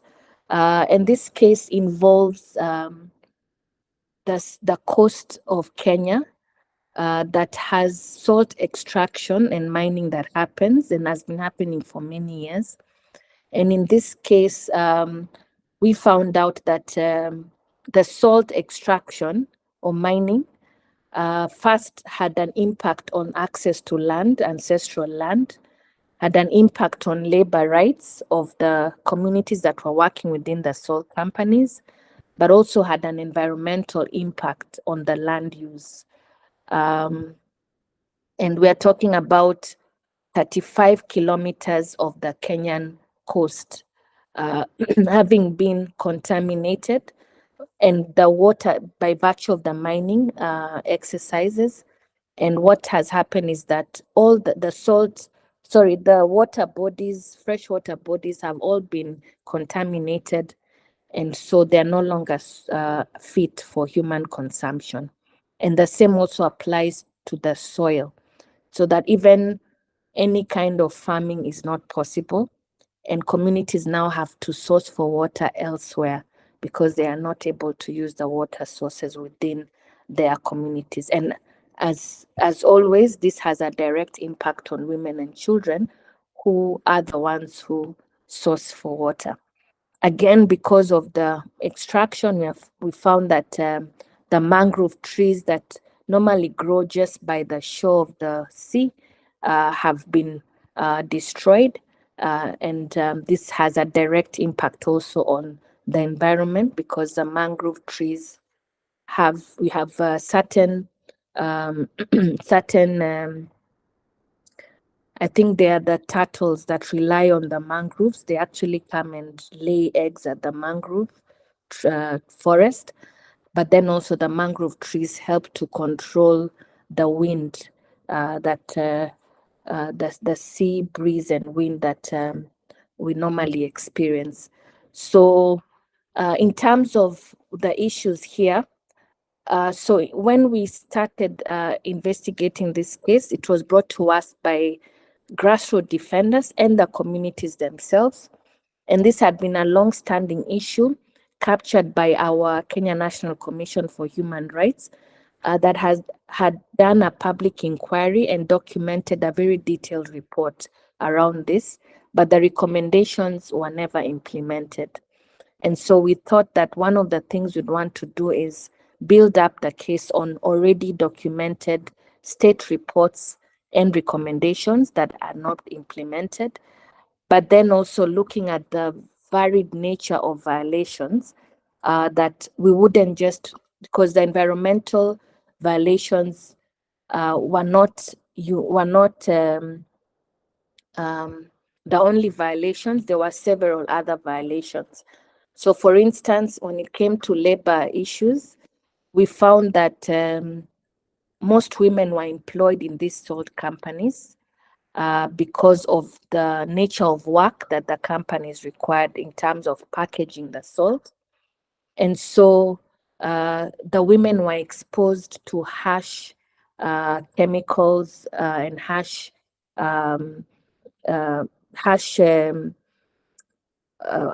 would I describe? There were harsh kind of things that they would have to inhale as they carry out the packaging of the salt. And a lot of the women who work there claim that as a result of that, they had reproductive health issues. And those that were pregnant, some of those who were pregnant as they worked actually lost their children or miscarried in the course of employment. And so there were quite a number of issues that came out when we investigated, and we felt that this case would want to include all those aspects of that case in one. And we also thought we needed to show the nexus of the violations to the environmental impact. And so we fundraised specifically for a scientific assessment that was done by a team of scientists. The team of scientists looked at the salinity levels in the water, tested the soil, looked at the mangrove forest and mangrove forest coverage. They looked at the socio-economic impact of the salt mining on the community, and looked at all the statements that the community was giving us to see how they were then related to the scientific evidence. And they came up with a report that we filed as part of our evidence in this case. So all that work was being done actually around 2019, 2020. And when we filed the case, we got a preliminary objection from some of the litigants, or rather the defendants, on the issue of jurisdiction of the court. And that issue had to be dealt with first and foremost. And so there was a long delay of around 4 years up to now, when now the preliminary objection was addressed and we were allowed to proceed with the case. But then we are looking at the impact that this delay has caused even on the report that we have filed, the scientific report, in the sense that 4 years is a long time when it comes to environmental changes, and that there may be some shifts in terms of impact, probably even in terms of the mangrove forest coverage, that we may then be required to redo the exercise and refile the report.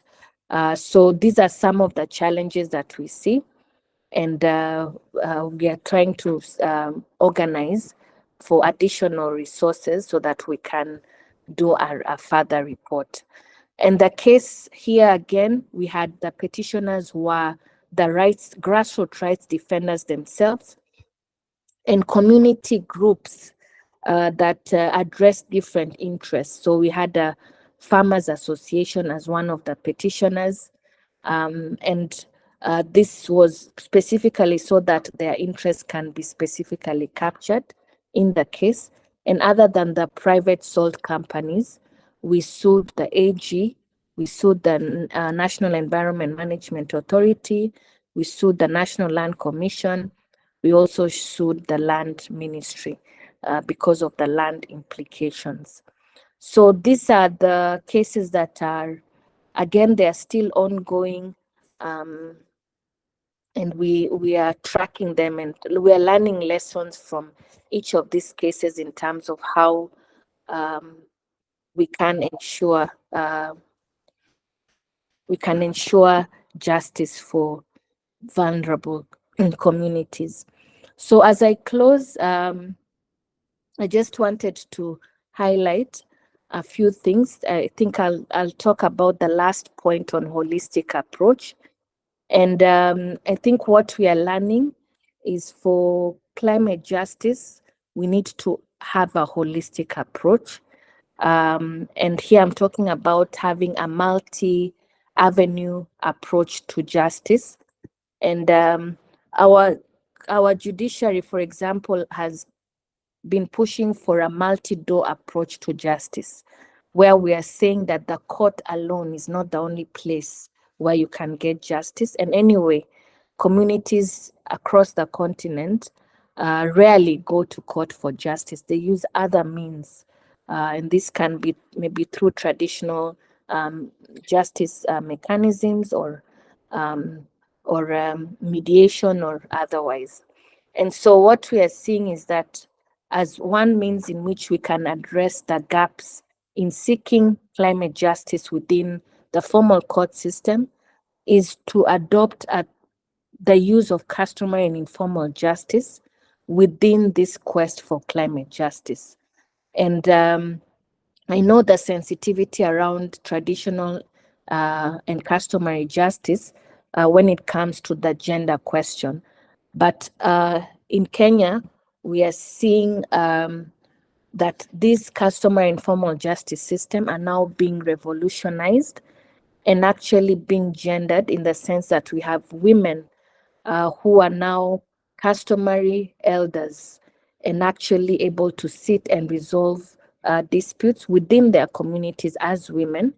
And so we are finding that the use of customary and informal justice to address some of these climate justice issues may be a good avenue to fill in the gaps that are being presented by the court, especially in terms of the length of time these cases take, the expense around these cases, and the fact that within a customary informal justice system, the community has more control around the process and the outcome thereof.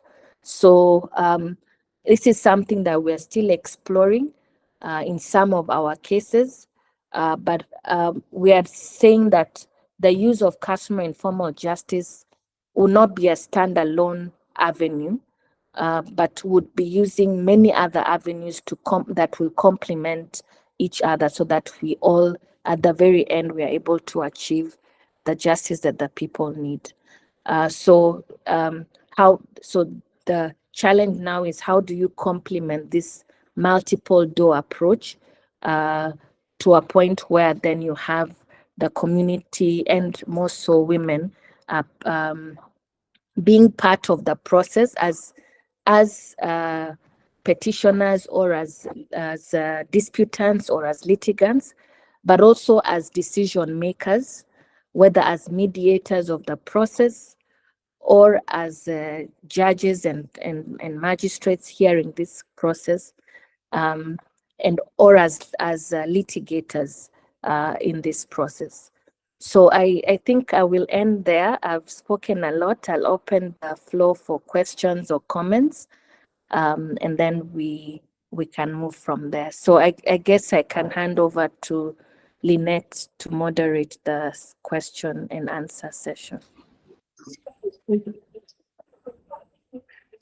Thank you very, very much, Dr. Annette. It's been incredibly interesting, and to really learn the details of your journey in really implementing climate change cases.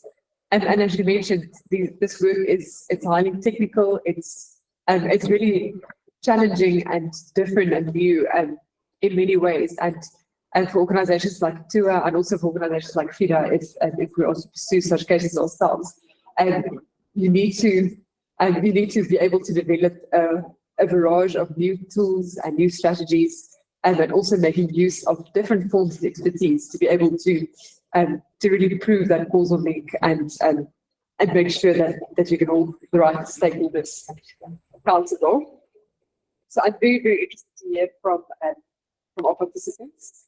Any comments or questions?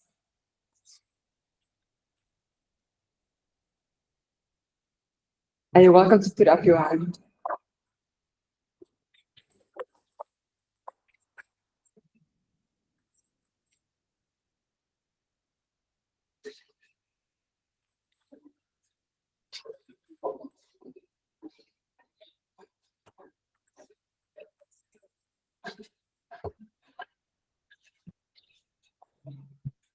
And Dr. Annette, in the meantime, as we receive questions for participants, and I think what I found really quite striking as well, and something that I really wonder about is how do we actually ensure justice? Because I feel that on the one side, these cases can really delay, like it can take a very, very long time from the point of instituting a case to actually getting a hearing date, and then there can be a preliminary objection that can, throw you off track for 4 years or more, as we've now seen in that case. So I feel that is the one big hurdle. And even if you, as much as possible, find solutions for the technical aspects of a climate justice check, this case, how do we overcome that issue of backlog and the way that courts treat our cases? And then on the back of that, and it's also something that we've had some discussion with Dr.Rose Mwebaza in the morning, and that's the question of if you actually do get your positive judgments, what are the steps, or what are the advice that you can recommend, even as you're planning for ensuring that your decisions are actually implemented and that those successful outcomes that you've achieved through the courts actually do see the light of day?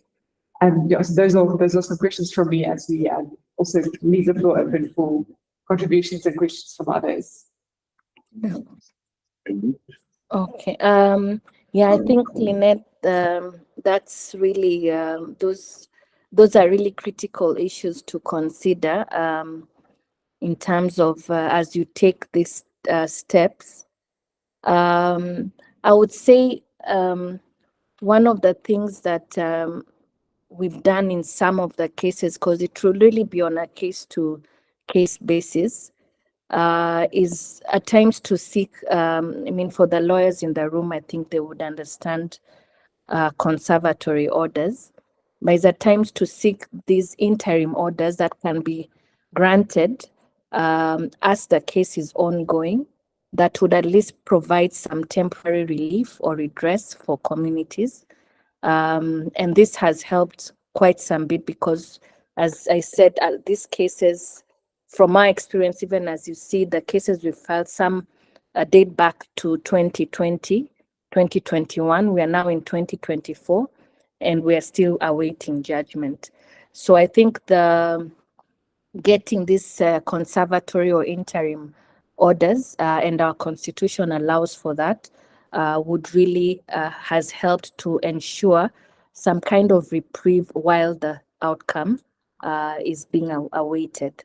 But then for me, I would say, because when you use the court as a means for redress, ensuring, the question of how do you ensure justice it's not obvious that you may get justice, because as we know, you're handing over the resolution of this dispute to a bench. It could be a 1-judge bench, could be a 3-judge bench. You may decide to appeal all the way to the highest level, but really the decision is being made by a person who may not have or may not appreciate the lived realities of these communities. So I feel that one of the best ways, and again, this is an area that is still being researched quite a bit because of it's a novel issue, is to adopt the use of approaches that allow communities to be part and parcel of the outcome of a process like this, a justice process, whether it is through court or it is before going to court, and engaging the community and supporting them to have a dialogue with some of these actors, if it's a multinational company, if it's government, would really help, because then the community would have some kind of control of the outcome, and as they present the issues themselves, and they're able to negotiate back and forth. Obviously, the practicalities of negotiating with government is one thing, but I think when it's a collective aspect, I mean, from everyone in Uganda, I'm sure, has been following our Gen Z protests, that this was collective action from the people, resulting in, government was pushed to a corner to actually make decisions as the people want. So I think if it's collective, if it's people driven, and you're having this conversation, whether under the supervision of the court or before court, when I say before court, is before court intervention, then that's where, in that space, I think that's where we can say we can ensure that justice is achieved, and justice is as per the wishes of the community. So I don't know whether I've answered your question, Lynette, but I'm thinking that that has been one of the ways that we have handled that, and and still reflecting also around it. Thank you so much. And yes, it does answer my questions. And I think it also is, an approach that is, that is really just not negotiable, to make sure that there is that community ownership of the case that you take on, and also what that can mean for ensuring compliance. So that is definitely my question. Thank you for the insights. I do not see any other hand up at this stage. Do we have any other questions for Dr. Annette? And I know our strategic investigation manager, she had gone to a bureau today. She could not be here, but we may call you up for further discussions as we work on our own cases, because we really feel like Katura has gone ahead of organizations in Uganda, and yet you operate in what is really quite a similar space. So we feel that there really is so much that we can potentially learn from your experiences. And we may call on you again when we start implementing our own cases. But Dr. Annette, we really are grateful for your time and for really delving deep into what it is that you've done, and also being very honest about the challenges that you've really faced along the way, and the ways that you've been able to overcome some of them as you pursue justice. And I think we can actually then end our session for today here. And so the training will be made available on our website, and for those who have missed and who wanted to be here today, and also because it's good to keep a record of these very good content that is shared during the CLE trainings. And there's also a post-training evaluation that you can view in the chat. And I would like to encourage anyone, especially those who seek to earn CLE points, to make sure that you complete the post-training evaluation, just as you completed the pre-training evaluation, because this is also a requirement for the allocation of CLE points.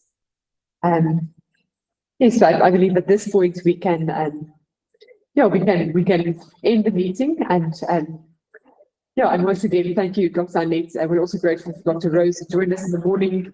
And I really feel that we've learned a lot, and our horizons have been broadened in terms of what we can do to address this issue of climate justice from a feminist perspective. And I wish you all a very lovely afternoon, and we will have our next CLE training on the 30th of August on the topic of people-centered justice. Goodbye for now. Bye. Thank you, Lynette, and everyone. Thank you. Bye.